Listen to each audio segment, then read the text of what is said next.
हाँ जी, good morning, good evening, good afternoon. कैसे हैं आप सब लोग? हाँ जी, कैसे हैं आप सब लोग? बढ़िया। ओके दोस्तों, चलिए अब हम चलते हैं आगे और आज मैं आपके साथ में शुरू करने वाला हूं अकाउंटिंग स्टैंडर्ड। दोस्तों, हम लोग अपने सारे अकाउंट्स के जो चैप्टर थे वो चैप्टर हमने सारे फिनिश कर लिए और अब हम लोग अकाउंट्स के लास्ट पोर्शन पे आ चुके हैं और लास्ट पोर्शन क्या है? Accounting standard. लेकिन मैं आपको बता दूं बेटा कि ये जो अकाउंटिंग स्टैंडर्ड है ये आपके पेपर के लिए बेहद इंपॉर्टेंट है। ये बेहद बेहद बेहद इंपॉर्टेंट चीजें हैं। क्यों? क्योंकि बेटा आपके एग्जाम में करीब 28 मार्क्स के क्वेश्चन आपके अकाउंटिंग स्टैंडर्ड पर बेस्ड आते हैं। अब आप बोलेंगे सर 28 मार्क्स का वेटेज अकाउंटिंग स्टैंडर्ड का है। बिल्कुल बेटा, 28 मार्क्स का वेटेज सिर्फ अकाउंटिंग स्टैंडर्ड का है। अब आप लोग मुझे बोलेंगे सर कैसे? तो जरा ध्यान से समझे बेटा, हमारे एग्जाम में पेपर में क्वेश्चन नंबर 1 जो आता है वो कंपलसरी क्वेश्चन आता है और जो क्वेश्चन नंबर 1 कंपलसरी आता है उसमें 4 पार्ट होते हैं, 5-5 नंबर के, 20 नंबर का टोटल ये पहला वाला सवाल रहता है। तो फर्स्ट क्वेश्चन जो कंपलसरी क्वेश्चन आता है वो 20 मार्क्स का आता है, उसमें 4 पार्ट होते हैं और बेटा वो चारों पार्ट किसके होते हैं? अकाउंटिंग स्टैंडर्ड के। किसके? अकाउंटिंग स्टैंडर्ड के। इसके अलावा हमारे पेपर में लास्ट क्वेश्चन आता है और लास्ट क्वेश्चन भी हमारा अकाउंटिंग स्टैंडर्ड एंड थियरी का क्वेश्चन होता है। उसमें 5 क्वेश्चन आते हैं और आपको कोई 4 क्वेश्चन अटेम्प्ट करने होते हैं। उन 5 में से 2 क्वेश्चन अकाउंटिंग स्टैंडर्ड पर बेस्ड होते हैं और बाकी के 3 क्वेश्चन जनरल थियरी पर बेस्ड होते हैं। तो बेटा जो हमारा पेपर है उसमें टोटल अगर अपन लोग वेटेज देखें तो 20 और 8 कुल मिला के 28 मार्क्स के अकाउंटिंग स्टैंडर्ड जो है वो पूछे जाते हैं। लेकिन अगर आपकी किस्मत और जबरदस्त है तो जो लास्ट वाला क्वेश्चन है उसमें 2 की जगह 3 क्वेश्चन भी अकाउंटिंग स्टैंडर्ड के आ जाते हैं। तो उस कंडीशन में करीब 32 मार्क्स का जो पेपर है वो इन अकाउंटिंग स्टैंडर्ड पर बेस्ड आता है। लेकिन जानते हो अच्छी बात क्या है? अच्छी बात यह है कि अकाउंटिंग स्टैंडर्ड का जितना भी क्वेश्चन हमारे एग्जाम में पूछा जाता है वो सारा का सारा पोर्शन रिपीटेड पोर्शन पूछा जाता है। मतलब हमारे एग्जाम में अकाउंटिंग स्टैंडर्ड पर बिल्कुल नए सवाल बहुत कम पूछे जाते हैं और 99% हमारे अकाउंट्स के पेपर में क्वेश्चंस रिपीट होते हैं अकाउंटिंग स्टैंडर्ड से रिलेटेड। ठीक है, तो दैट वे ये बहुत स्कोरिंग पोर्शन है, बहुत इजी पोर्शन है, बहुत स्कोरिंग पोर्शन है। अपने को इसके ऊपर जबरदस्त कॉन्सेंट्रेट करना है और बस अब इसके बारे में और भूमिका मैं नहीं बांधूंगा और हम लोग शुरू करेंगे अपनी आज की बात। दोस्तों, आज सबसे पहले अपन लोग ये समझेंगे कि आखिर अकाउंटिंग स्टैंडर्ड होते क्या है और अकाउंटिंग स्टैंडर्ड की जो एप्लीकेबिलिटी है वो क्या एप्लीकेबिलिटी है वो अपने को सब कुछ यहाँ पर समझना है। अब आप लोग मुझे बोलेंगे सर पहले तो ये बताओ कि सर अकाउंटिंग स्टैंडर्ड किसे कहते हैं? तो दोस्तों सबसे पहले समझो, अकाउंटिंग स्टैंडर्ड का मतलब है कि हमने अकाउंटिंग करने का एक स्टैंडर्ड तरीका आपको प्रिस्क्राइब किया है और आपको यही स्टैंडर्ड तरीका अपनी अकाउंटिंग में फॉलो करना है। That is called accounting standard, या फिर मुझे बोलना चाहिए स्टैंडर्ड ऑफ अकाउंटिंग। मतलब आपने अकाउंटिंग को स्टैंडर्डाइज कर दिया, that is called accounting standard. Question आता है कि सर अकाउंटिंग स्टैंडर्ड की जरूरत है क्यों? हमारे देश में अकाउंटिंग स्टैंडर्ड क्यों लाए गए और अकाउंटिंग स्टैंडर्ड से क्या फायदा होता है ये बताओ। तो दोस्तों मैं आपको बताऊं, ये क्वेश्चन नवंबर 18 के एग्जाम में 4 मार्क्स का पूछा गया था और ये पूछा गया था कि अकाउंटिंग स्टैंडर्ड जो हैं वो क्यों बनाए जाते हैं, उनका फायदा क्या है। ठीक है, तो अब आप जरा समझो बेटा, आप लोग जानते हैं कि अकाउंटिंग करने के बहुत सारे तरीके हमारे पास अवेलेबल रहते हैं। अकाउंटिंग करने के बहुत सारे मेथड हमारे पास अवेलेबल रहते हैं।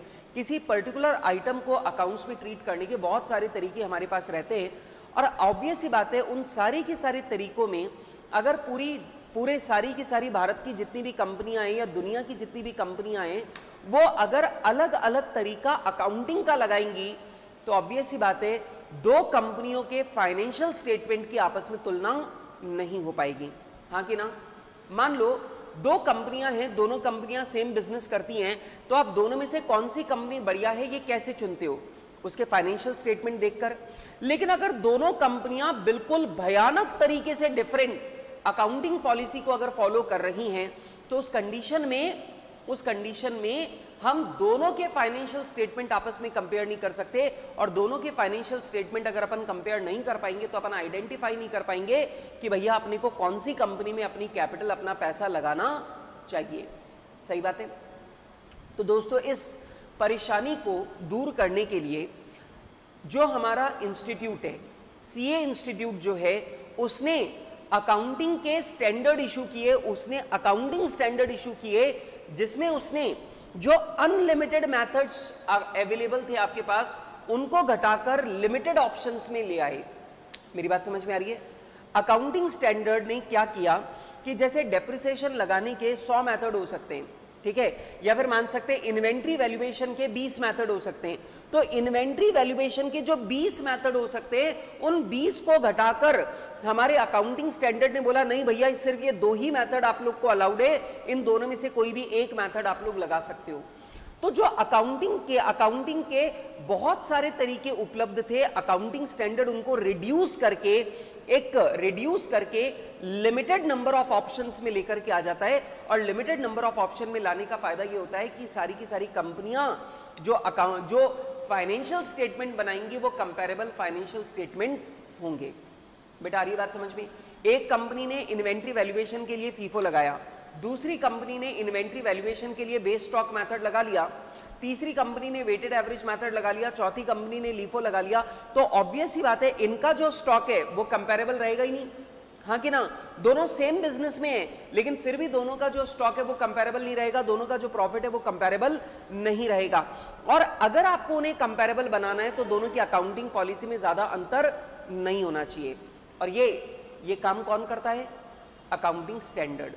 तो अकाउंटिंग स्टैंडर्ड ने बोला भाई साहब अब आपको 2 ही मेथड अलाउड है, या तो फीफो लगा लो या वेटेड एवरेज लगा लो।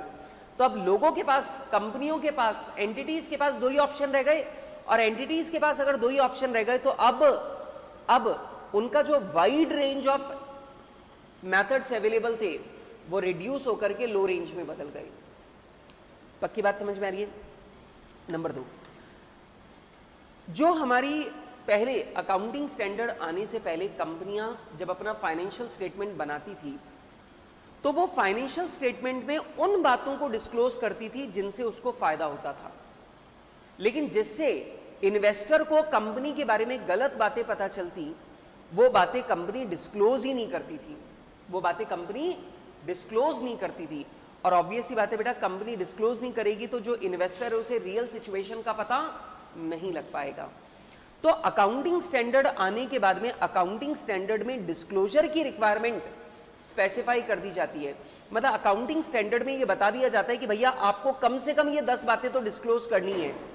तो अकाउंटिंग स्टैंडर्ड आने के बाद में हर कंपनी को अकाउंटिंग स्टैंडर्ड के द्वारा बताई गई जो डिस्क्लोजर रिक्वायरमेंट है वो तो उनको पूरी करनी ही करनी पड़ती है, और वो पूरी करनी ही करनी पड़ती है। तो ऑब्वियस ही बात है उतना डिस्क्लोजर अगर अपन लोग करेंगे तो अपन जो बातें छुपाना चाहते थे इन्वेस्टर से वो छुपाना संभव नहीं हो पाएगा। सही बात है। तो पहले डिस्क्लोजर जो है वो कंपनी वो करती थी जिससे कंपनी को फायदा हो, लेकिन अब कंपनियों को या एंटिटीज को वो डिस्क्लोजर करना पड़ता है जो इन्वेस्टर को फाइनेंशियल स्टेटमेंट समझने के लिए जरूरी है। ठीक बेटा, बात समझ में आ रही है? नंबर 3, कंपैरेबिलिटी। बेटा पहले कंपनियों के पास हजारों मेथड ऑफ अकाउंटिंग उपलब्ध थे, हर कंपनी डिफरेंट मेथड लगाती थी, तो ऑब्वियस ही बात है 2 कंपनियों के 2 एंटिटीज के फाइनेंशियल स्टेटमेंट आपस में कंपैरेबल नहीं रहते थे। लेकिन अकाउंटिंग स्टैंडर्ड आने के बाद अब हर कंपनी की अकाउंटिंग सेम पॉलिसी पर हो रही है, और हर कंपनी की अगर अकाउंटिंग पॉलिसी सेम है तो फाइनेंशियल स्टेटमेंट जो है वो कंपैरेबल रहेंगे। तो अगर आपसे पूछा जाए कि भाई साहब ये बताओ अकाउंटिंग स्टैंडर्ड क्या होते हैं, तो आप बोलोगे कि भैया अकाउंटिंग की बहुत सारी पॉलिसीज अवेलेबल है, उन पॉलिसीज में से बेस्ट पॉलिसीज को सिलेक्ट करके इंस्टीट्यूट ने स्टैंडर्डाइज कर दिया है, और उसी को हम लोग बोलते हैं accounting standard. Accounting standard issue करने के फायदे, सबसे पहला जो बहुत wide range of accounting policy थी वो रिड्यूस होकर लो ऑप्शंस में कन्वर्ट हो गई, मतलब अब अकाउंटिंग के ऑप्शन लिमिटेड है, आप लिमिटेड मेथड्स में से आपको किसी ना किसी बेस्ट मेथड को सिलेक्ट करना होगा। नंबर 2, आपकी जो डिस्क्लोजर पहले आपके ऊपर होता था कि आपको क्या डिस्क्लोज करना है, वो अब अकाउंटिंग स्टैंडर्ड के आने के बाद में मैंडेटरी हो गए, तो आपके लिए सारी बातें डिस्क्लोज करना कंपलसरी हो गया है। अब आप इन्वेस्टर से कुछ भी छुपा नहीं सकते हो। नंबर 3, कंपैरेबिलिटी। जब सारी की सारी कंपनीज अकाउंटिंग पॉलिसी सेम लगाएंगी तो उनके फाइनेंशियल स्टेटमेंट एक दूसरे के साथ में इजीली कंपैरेबल रहेंगे और आप आराम से आइडेंटिफाई कर सकते हो कि इस इंडस्ट्री में बेस्ट परफॉर्मिंग एंटिटी कौन सी है। ठीक है, ये क्वेश्चन पूछा गया था नवंबर 2018 में। ठीक, और कितने मार्क्स का? 4 मार्क्स का। ठीक है, कि अकाउंटिंग स्टैंडर्ड क्या है और अकाउंटिंग स्टैंडर्ड इशू करने के फायदे क्या हैं। तो ये देखिए बेटा, यहां पर ये क्वेश्चन पूछा गया था आपकी बुक में। देखिए पीछे क्वेश्चन नंबर 2 है, आपकी बुक में देखिए पीछे क्वेश्चन नंबर 2 है, उस पे आप लोग लिख लीजिए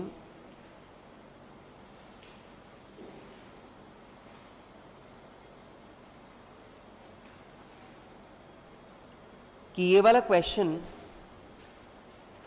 नवंबर 18 में पूछा गया है। और नवंबर 18 में इस क्वेश्चन में सिर्फ ये पूछा गया था कि सर ये बताओ अकाउंटिंग स्टैंडर्ड इशू करने के अकाउंटिंग स्टैंडर्ड के बेनिफिट्स क्या हैं। तो भैया सिंपल सी बात है, अकाउंटिंग स्टैंडर्ड के बेनिफिट क्या हैं? सबसे पहला, जो बहुत सारे अकाउंटिंग ट्रीटमेंट के ऑल्टरनेटिव्स हैं वो स्टैंडर्डाइज हो गए। अब इन्वेंट्री वैल्यूएशन के 20 मेथड हैं, पर AS2 आने के बाद में कितने रह गए? सिर्फ 2, फीफो और वेटेड एवरेज। ठीक, अच्छा दूसरा, रिक्वायरमेंट फॉर एडिशनल डिस्क्लोजर। बेटा पहले क्या डिस्क्लोज करना है ये कंपनी और एंटिटी तय किया करती थी, लेकिन अकाउंटिंग स्टैंडर्ड आने के बाद में अकाउंटिंग स्टैंडर्ड ने मिनिमम डिस्क्लोजर स्पेसिफाई कर दिए। तो भैया अकाउंटिंग स्टैंडर्ड के आने के बाद में आपको रिक्वायर्ड डिस्क्लोजर तो देना ही देना पड़ेगा, तो आप इन्वेस्टर से कोई भी महत्वपूर्ण जानकारी नहीं छुपा पाओगे।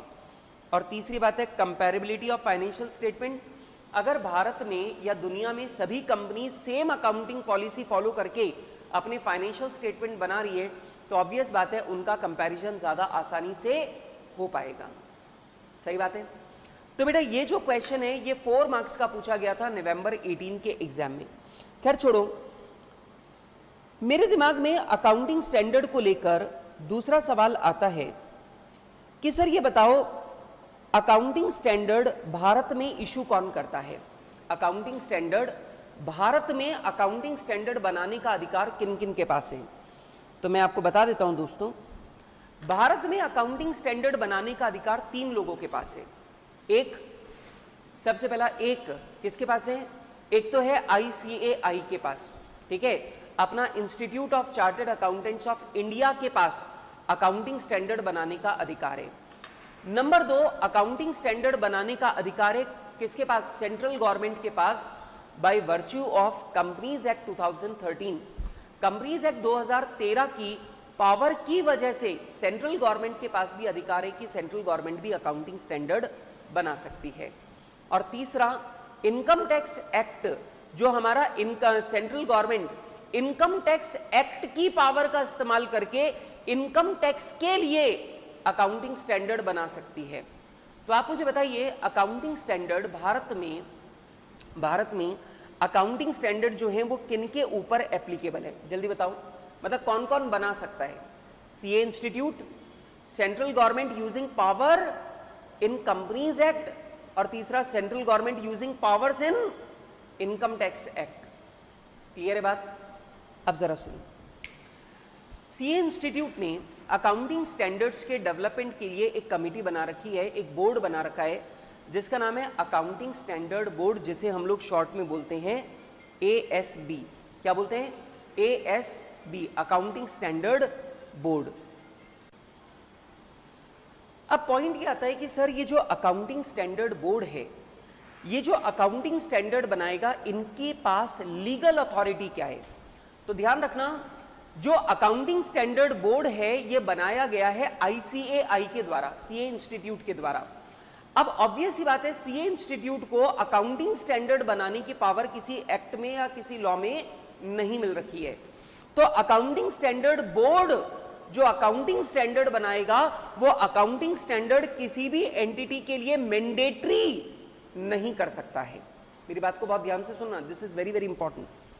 अब पॉइंट क्या आता है कि अकाउंटिंग स्टैंडर्ड बोर्ड ने अकाउंटिंग स्टैंडर्ड बना दिए, लेकिन अकाउंटिंग स्टैंडर्ड बोर्ड के पास कोई लीगल पावर नहीं है, और लीगल पावर नहीं है तो ये किसी के ऊपर भी फोर्स नहीं कर सकता कि आपको ये अकाउंटिंग स्टैंडर्ड लगाना कंपलसरी है। लेकिन आप मुझे बताइए, क्या चार्टर्ड अकाउंटेंट आईसीएआई के मेंबर है?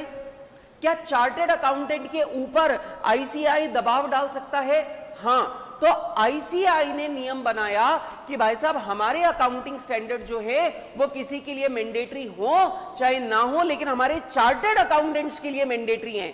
और आईसीएआई ने नियम बनाया कि जब एक चार्टर्ड अकाउंटेंट किसी एंटिटी की ऑडिट करेगा तो ऑडिट करते टाइम उसको ये चेक करना है कि ये एंटिटी अकाउंटिंग स्टैंडर्ड फॉलो कर रही है या नहीं कर रही है। और अगर वो एंटिटी अकाउंटिंग स्टैंडर्ड फॉलो नहीं कर रही तो आप एंटिटी को मजबूर नहीं कर सकते अकाउंटिंग स्टैंडर्ड फॉलो करने के लिए, लेकिन चार्टर्ड अकाउंटेंट को कंपलसरी कर दिया गया है कि उसको अपनी रिपोर्ट में मेंशन करना पड़ेगा कि भैया ये एंटिटी जो है वो ये वाले अकाउंटिंग स्टैंडर्ड का वायलेशन कर रही है। अब समझो मेरी बात को, मतलब मान लो एक पार्टनरशिप फर्म है, एक प्रोपराइटरशिप फर्म है। अब उसका जो प्रोपराइटर है वो बोलता है भाई साहब मैं सीए इंस्टीट्यूट को नहीं मानता, मैं सीए इंस्टीट्यूट का मेंबर थोड़ी हूं, मैं सीए इंस्टीट्यूट को नहीं मानता, सीए इंस्टीट्यूट ने अकाउंटिंग स्टैंडर्ड इशू किए होंगे, मेरे ऊपर सीए इंस्टीट्यूट की कोई भी गाइडलाइन काम नहीं करती, तो मैं तो अकाउंटिंग स्टैंडर्ड को फॉलो नहीं करूंगा। ठीक है, मैं अकाउंटिंग स्टैंडर्ड को फॉलो नहीं करूंगा। अब आप मुझे बताओ कि यहां पर क्या वाकई में वो आदमी सही बोल रहा है, उसके ऊपर सीए इंस्टीट्यूट का कोई अधिकार नहीं है, सीए इंस्टीट्यूट से अकाउंटिंग स्टैंडर्ड लगाने के लिए मजबूर नहीं कर सकता। बिल्कुल सही बात है। लेकिन सीए इंस्टीट्यूट ने अपने मेंबर को कहा, चार्टर्ड अकाउंटेंट को कहा कि अगर तुम इस एंटिटी की ऑडिट करने जाओगे तो तुम उसको मजबूर नहीं कर सकते हो अकाउंटिंग स्टैंडर्ड लगाने के लिए, लेकिन अपनी रिपोर्ट में तो लिख ही सकते हो। तो चार्टर्ड अकाउंटेंट्स के लिए ये अकाउंटिंग स्टैंडर्ड मैंडेटरी है, एंटिटीज के लिए या अकाउंटिंग स्टैंडर्ड मैंडेटरी नहीं है। मेरी बात समझ में आ रही है? मतलब ये हुआ कि कोई भी एंटिटी अगर मना कर दे कि मैं अकाउंटिंग स्टैंडर्ड फॉलो नहीं करूंगा तो सीए इंस्टीट्यूट उसे मजबूर नहीं कर सकता, क्योंकि कानून में उसके पास ऐसा अधिकार नहीं है। लेकिन सीए इंस्टीट्यूट ने अकाउंटिंग स्टैंडर्ड मैंडेटरी कर रखे हैं किसके लिए?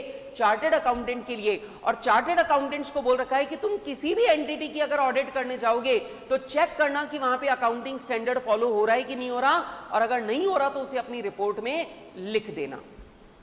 आ रही है बात समझ में?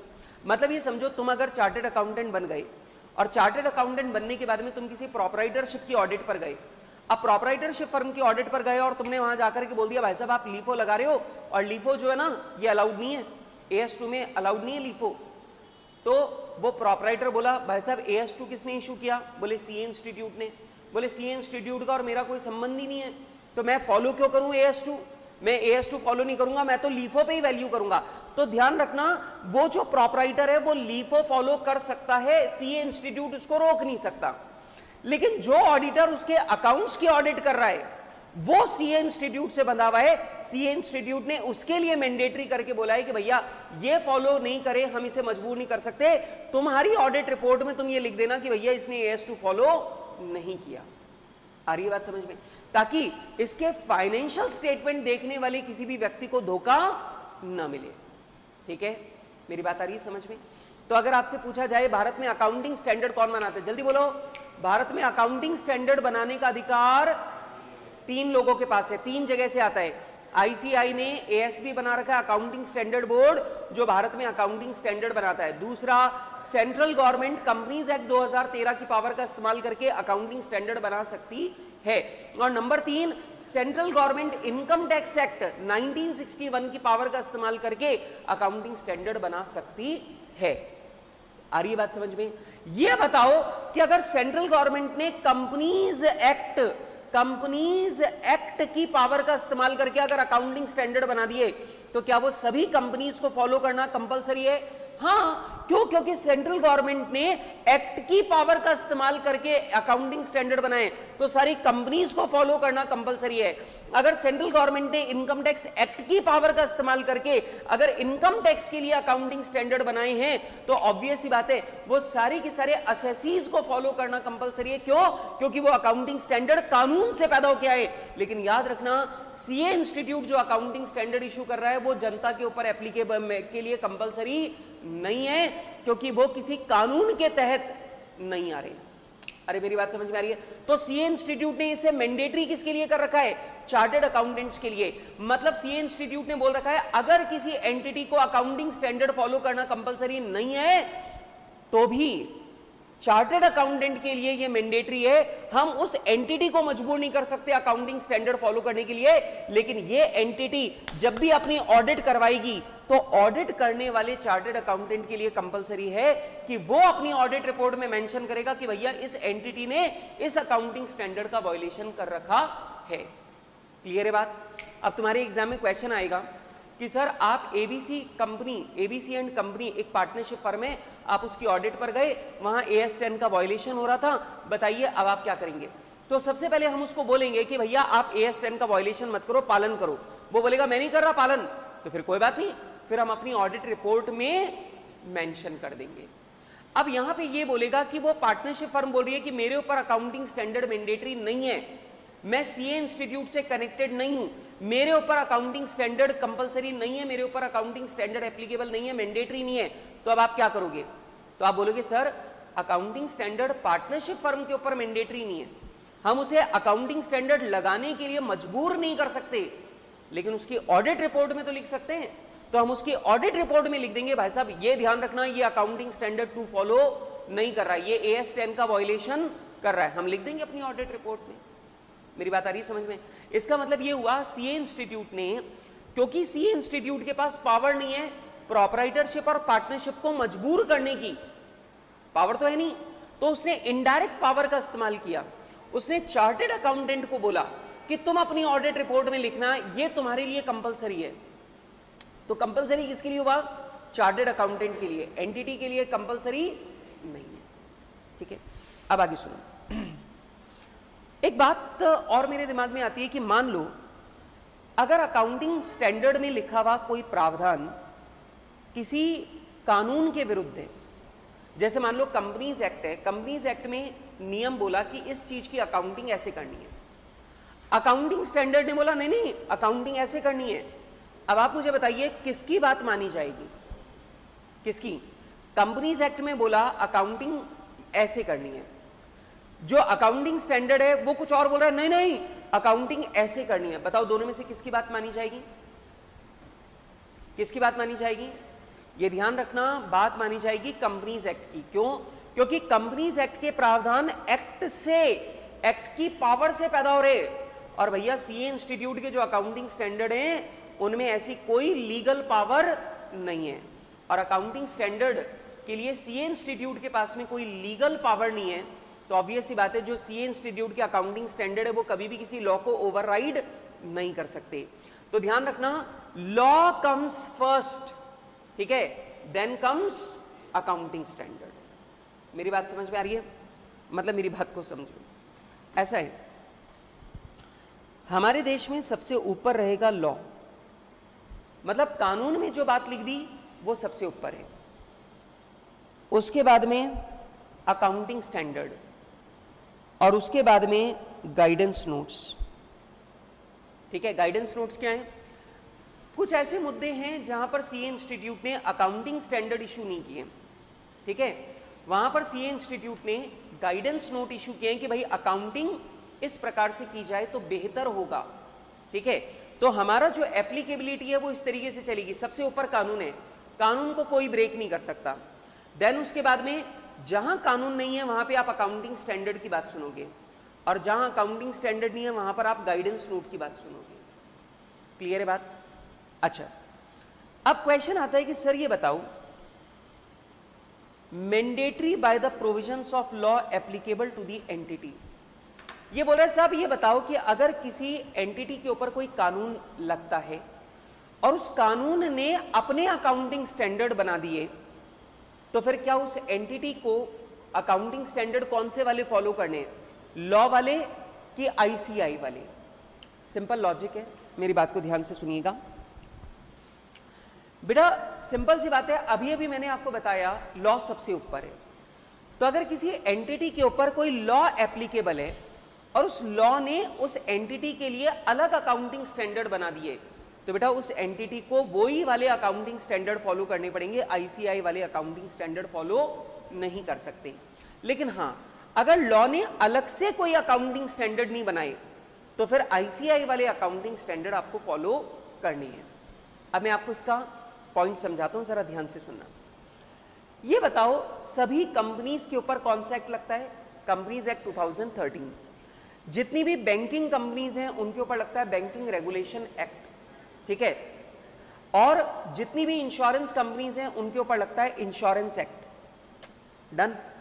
अब आप मुझे बताइए कि अगर बैंकिंग कंपनीज के लिए बैंकिंग रेगुलेशन एक्ट लगता है और बैंकिंग रेगुलेशन एक्ट ने सारी बैंकिंग कंपनीज के लिए अलग अकाउंटिंग स्टैंडर्ड इशू कर दिए, तो ध्यान रखना बैंकिंग कंपनी के ऊपर आईसीआई वाले अकाउंटिंग स्टैंडर्ड एप्लीकेबल नहीं होंगे। वहां पर बैंकिंग रेगुलेशन एक्ट में जो अकाउंटिंग स्टैंडर्ड इशू हो रहे हैं वो एप्लीकेबल रहेंगे। इंश्योरेंस कंपनीज के लिए अगर इंश्योरेंस एक्ट में कोई अकाउंटिंग स्टैंडर्ड इशू हो गए तो वो वाले अकाउंटिंग स्टैंडर्ड एप्लीकेबल रहेंगे, ये वाले अकाउंटिंग स्टैंडर्ड एप्लीकेबल नहीं रहेंगे। अब मेरी बात को सुनना, जो हमारा कंपनीज एक्ट है, अब जरा इसकी बात करते हैं क्योंकि कंपनीज एक्ट से रिलेटेड ये बड़ा जोरदार प्रावधान है और मैं आपको बताना चाहता हूं कि हमारे सीए इंस्टीट्यूट ने इस प्रावधान के लिए बड़ी लंबी लड़ाई लड़ी है और ये लड़ाई जो है वो सीए इंस्टीट्यूट की अस्तित्व की लड़ाई मानी गई थी। सर ये क्या लड़ाई थी, मैं बताता हूं। हमारा जो सेंट्रल गवर्नमेंट है, कंपनीज एक्ट 2013 में ये सेंट्रल गवर्नमेंट को पावर मिली कि सेंट्रल गवर्नमेंट सभी कंपनीज के लिए अकाउंटिंग स्टैंडर्ड डेवलप कर सकती है। मेरी बात को सुना।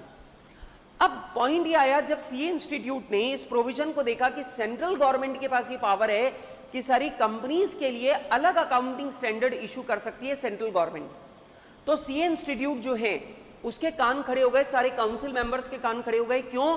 क्योंकि अगर सेंट्रल गवर्नमेंट अगर एक और अथॉरिटी बना देती भारत में अकाउंटिंग स्टैंडर्ड्स के डेवलपमेंट के लिए, तो ऑब्वियस बात है सीए इंस्टीट्यूट के अस्तित्व पे खतरा पैदा हो जाता। क्यों? क्योंकि सीए इंस्टीट्यूट भारत की अकाउंटिंग बॉडी है और अकाउंटिंग स्टैंडर्ड इशू करने का प्राइमरी राइट सीए इंस्टीट्यूट के पास होना चाहिए था, जो उठ करके सेंट्रल गवर्नमेंट के पास चला गया। सेंट्रल गवर्नमेंट ने गठन किया एक और बोर्ड का जिसका नाम रखा नाकास, ठीक है। अब जो पावर है वो पावर ये रही कि सेंट्रल गवर्नमेंट नाकास की रिकमेंडेशन पे अकाउंटिंग स्टैंडर्ड नोटिफाई कर सकती है जो कि कंपनीज को फॉलो करना कंपलसरी रहेगा, सारी की सारी कंपनीज को फॉलो करना कंपलसरी रहेगा। ये सेंट्रल गवर्नमेंट के पास पावर थी। बाद में नाकास को डिसॉल्व कर दिया गया, अब नाकास की जगह नेफ्रा आ गया है, ठीक है। अब आपको मैं बता दूं नेफ्रा के आने के बाद में सिचुएशन बहुत बदल गई है। अभी भी हमारे ऊपर ये डर मौजूद है कि नेफ्रा जो है वो किसी ना किसी दिन अलग अकाउंटिंग स्टैंडर्ड लेकर आ जाएगी कंपनीज के लिए और तब हमारी अस्तित्व पे खतरा पैदा हो जाएगा। मतलब चार्टर्ड अकाउंटेंट्स जो है उनके अस्तित्व पे खतरा पैदा हो जाएगा जब इनके अकाउंटिंग स्टैंडर्ड अलग से आ जाएंगे। पहले कौन सी एजेंसी, पहले कौन सा बोर्ड था? नाकास। अब कौन सा है? नेफ्रा, NFRA, ठीक है। अब मेरी बात को ध्यान से सुनो सब, इधर सीए इंस्टीट्यूट की जो पूरी लॉबी है, सारी की सारी काउंसिल मेंबर्स की जो लॉबी है, उस लॉबी ने सेंट्रल गवर्नमेंट के ऊपर प्रेशर डाला कि देखो अगर आप देश में दो अकाउंटिंग स्टैंडर्ड लेकर के आओगे, एक हमने इशू कर रखे हैं, एक आप अपने अलग अकाउंटिंग स्टैंडर्ड लेकर के आ जाओगे, तो ये केओस की सिचुएशन हो जाएगी, ठीक है।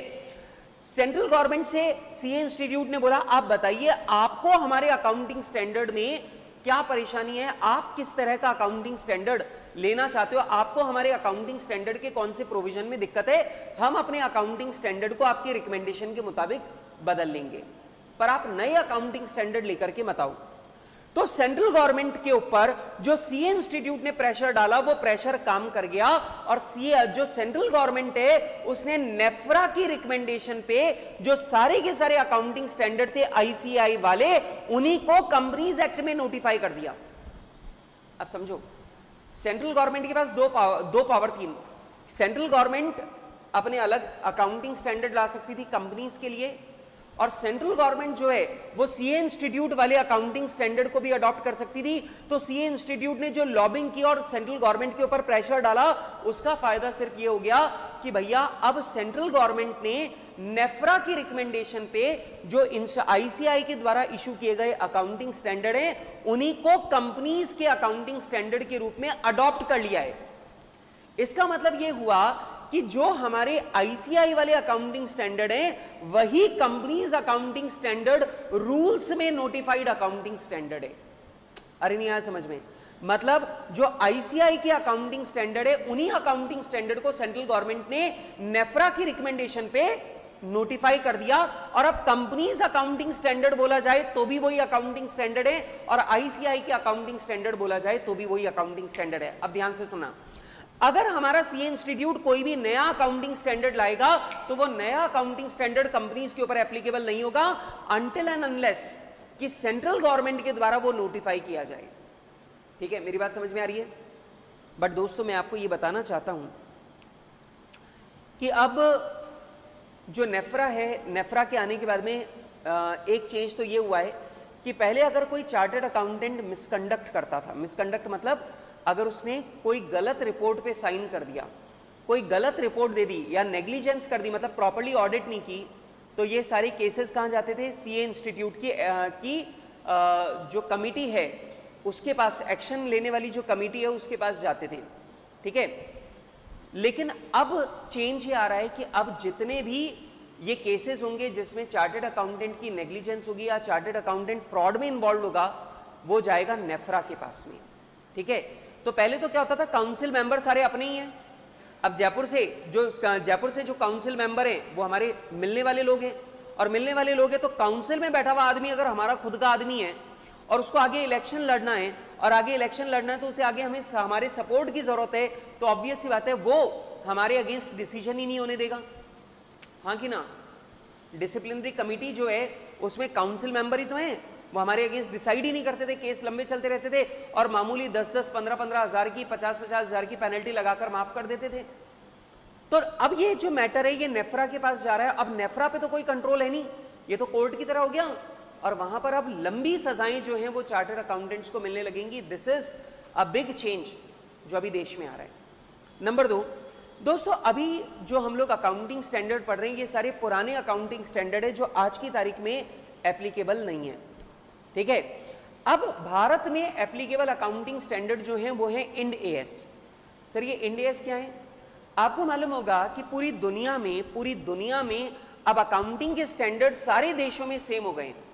इसका मतलब अब आप अमेरिका की किसी कंपनी का फाइनेंशियल स्टेटमेंट उठाकर भारत की किसी भी कंपनी से कंपेयर कर पाओगे, क्योंकि अमेरिका वाली कंपनी भी वही अकाउंटिंग स्टैंडर्ड फॉलो कर रही है जो भारत वाली कंपनी अकाउंटिंग स्टैंडर्ड फॉलो कर रही है। बच्चे बोलते हैं कि सर ऐसा क्यों किया, ऐसा क्यों किया?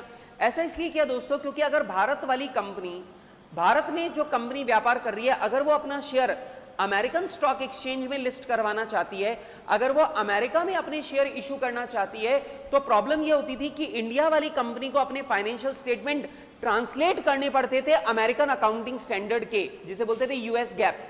तो अमेरिकन अकाउंटिंग स्टैंडर्ड जो थे यूएस गैप, उनके अकॉर्डिंग ट्रांसलेट करने पड़ते थे, बदलने पड़ते थे, और बदलने के बाद में सिचुएशन ऐसी हो जाती थी कि जो कंपनी भारत में करोड़ों रुपए के प्रॉफिट में है, वो अमेरिकन अकाउंटिंग स्टैंडर्ड में यूएस गैप के अकॉर्डिंग फाइनेंशियल स्टेटमेंट जब कन्वर्ट करते थे तो वो कंपनी लॉस में बदल जाती थी।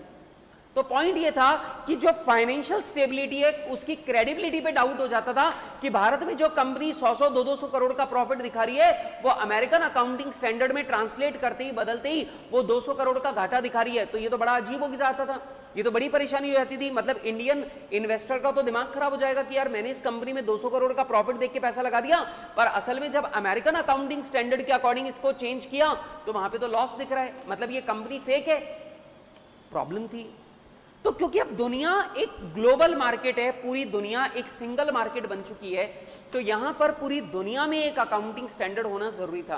क्योंकि आजकल बड़ी बड़ी कंपनीज, इतनी बड़ी बड़ी कंपनीज है जो दुनिया के हर देश में अपना व्यापार कर रही हैं, और दुनिया के अगर हर देश में व्यापार कर रही हैं तो ऑब्वियस बात है हर जगह पर उनको फाइनेंशियल स्टेटमेंट बनाने होंगे, और हर जगह के फाइनेंशियल स्टेटमेंट अगर अलग अलग अकाउंटिंग पॉलिसी के मुताबिक बनाए जाएंगे तो बाद में सबको जोड़ना, सबको मैच करना, कंसोलिडेट करना असंभव कार्य हो जाएगा। इसलिए पूरी दुनिया में अब अकाउंटिंग स्टैंडर्ड सेम बना दिए गए हैं, जिन्हें बोलते हैं IFRS। क्या बोलते हैं? IFRS। ठीक है, अब मैं आपको बताऊं, आपको जानकर के बड़ी शर्म आएगी कि भारत ने IFRS को काफी लेट अडॉप्ट किया। आपको बताएं, भारत से पहले ये IFRS को अडॉप्ट करने वाला देश था पाकिस्तान। भारत से पहले पाकिस्तान ने IFRS को अडॉप्ट किया है। अब आप बोलेंगे सर ऐसा, सर पाकिस्तान हमसे आगे है। आगे नहीं है बेटा, पाकिस्तान के पास कोई अकाउंटिंग स्टैंडर्ड खुद के तो थे ही नहीं। तो पाकिस्तान के पास खुद के अकाउंटिंग स्टैंडर्ड नहीं थे, तो उन्होंने तो देखा कि चलो तैयार माल अपने को मिल रहा है बिना मेहनत के, तो उन्होंने तो भारत से पहले अडॉप्ट कर लिया था। लेकिन भारत ने बोला साहब हमारे देश के कानून वगैरह कुछ अलग हैं और हम IFRS को एज इट इज अडॉप्ट नहीं कर सकते, तो हमने IFRS से मिलते जुलते अकाउंटिंग स्टैंडर्ड लाए, और IFRS से मिलते जुलते जो अकाउंटिंग स्टैंडर्ड हम लोग लेकर के आए उनका नाम हमने रखा इंड AS। क्या रखा? Ind AS। ये ध्यान रखना, ये जो इंड AS हैं ये 98% वही IFRS हैं। 2% जो है वो चेंज किया गया है भारत में मौजूद कानूनों की वजह से। मान लो IFRS में कोई ऐसी बात लिखी है जो भारत के किसी कानून से मैच नहीं करती, तो ऑब्वियस सी बात है आपको IFRS को बदलना पड़ेगा ताकि दोनों के बीच में डिस्प्यूट ना हो। तो हमने IFRS में मामूली से चेंजेस करके अपने भारत के IFRS निकाले, जिसका नाम हमने क्या रखा? Ind AS। ठीक है, ये ध्यान रखना IFRS में और इंड AS में बड़े डिफरेंसेस नहीं है, छोटे डिफरेंसेस हैं, और वो भी क्यों? क्योंकि भारत में लागू कानून डिफरेंट है। क्लियर है मेरी बात? अब मैं तुमको बता दूं कि जितने भी अकाउंटिंग स्टैंडर्ड तुम इंटर में पढ़ के जा रहे हो, ये अकाउंटिंग स्टैंडर्ड तुम्हारे कोई भी काम नहीं आएंगे CA फाइनल में। क्यों नहीं काम में आएंगे? क्योंकि CA फाइनल के कोर्स में अब इंड AS है। ठीक है, ये जो अकाउंटिंग स्टैंडर्ड तुम पढ़ रहे हो ये CA फाइनल के कोर्स में है ही नहीं। CA फाइनल के कोर्स में सिर्फ इंड AS है। ठीक है, खैर जो भी है। चलिए दोस्तों, अब जरा कंपनीज एक्ट की बात कर ली जाए। जरा ध्यान से देखें, जरा मुझे ये बता दूं जो अभी अभी मैंने बात समझाई। कंपनीज एक्ट में सेंट्रल गवर्नमेंट को पावर दी गई थी। सेंट्रल गवर्नमेंट ने पावर का इस्तेमाल किया नेफ्रा की रिकमेंडेशन पे, और CA इंस्टीट्यूट के द्वारा इशू किए गए अकाउंटिंग स्टैंडर्ड्स को कंपनीज अकाउंटिंग स्टैंडर्ड के रूप में नोटिफाई कर दिया। ठीक है, तो आप मुझे बताइए, क्या जो कंपनीज एक्ट, अगर कोई बोलता है accounting standard as per companies accounting standard rules, तो उसका मतलब भी क्या है? ICAI वाले अकाउंटिंग स्टैंडर्ड। क्यों? क्योंकि सेंट्रल गवर्नमेंट ने कंपनीज एक्ट के लिए अलग से अकाउंटिंग स्टैंडर्ड इशू नहीं किए, CA इंस्टीट्यूट वाले अकाउंटिंग स्टैंडर्ड को ही नोटिफाई कर दिया है। क्लियर बात? अच्छा, अब क्वेश्चन आता है कंपनी के ऊपर अकाउंटिंग स्टैंडर्ड को मैंडेटरी कैसे किया गया। सुनो, ध्यान से पढ़ना। Section 129(1) of Companies Act 2013 requires companies to represent their financial statement in accordance with accounting standard notified under section 133 of Companies Act 2013। बेटा सेंट्रल गवर्नमेंट के पास अकाउंटिंग स्टैंडर्ड नोटिफाई करने की पावर कहां से आ रही है? सेक्शन 133 से। तो सेक्शन 133 की पावर का इस्तेमाल करके सेंट्रल गवर्नमेंट ने जो अकाउंटिंग स्टैंडर्ड कंपनीज के लिए नोटिफाई किए हैं वो अकाउंटिंग स्टैंडर्ड फॉलो करना हर कंपनी के लिए मैंडेटरी है। ठीक, अच्छा, अब ऑडिटर के ऊपर भी जिम्मेदारी डाली गई है। The auditor is required by section 143(3)(e) to report whether in his opinion the financial statement of company audited comply with the accounting standard referred to in section 133 of Companies Act 2013। बेटा section 143(3) में, section 143(3)(e) में chartered accountant को, auditor को यह जिम्मेदारी दी गई है कि भैया आपको चेक करके बताना है कि कंपनी ने नोटिफाइड अकाउंटिंग स्टैंडर्ड फॉलो किए हैं या नोटिफाइड अकाउंटिंग स्टैंडर्ड फॉलो नहीं किए, ये आपको बताना पड़ेगा। क्लियर है बात? ये आपको बताना पड़ेगा। क्लियर है मेरी बात?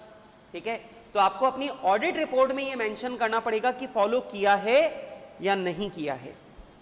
अच्छा सुनो, अब मान लो अगर किसी कंपनी ने अकाउंटिंग स्टैंडर्ड फॉलो नहीं किया तो कंपनी के ऊपर क्या जिम्मेदारी डाली गई कि अगर आपने अकाउंटिंग स्टैंडर्ड फॉलो नहीं किया तो आपको नोट्स टू अकाउंट्स में बताना पड़ेगा कि आपने कौन सा अकाउंटिंग स्टैंडर्ड फॉलो नहीं किया, क्यों नहीं किया, मतलब समझ रहे हो, कौन सा अकाउंटिंग स्टैंडर्ड वायलेट किया है ये बताओ, क्यों वायलेट किया है इसका रीजन बताओ, डिविएशन बताओ, मतलब जो अकाउंटिंग होनी चाहिए थी और जो आपने अकाउंटिंग की है दोनों के बीच का जो फर्क है डिविएशन, वो डिविएशन बताओ, और उस डिविएशन से आपके प्रॉफिट पर और आपकी एसेट लायबिलिटी पर कितने अमाउंट का इफेक्ट पड़ा है वो अमाउंट भी आपको बताना है।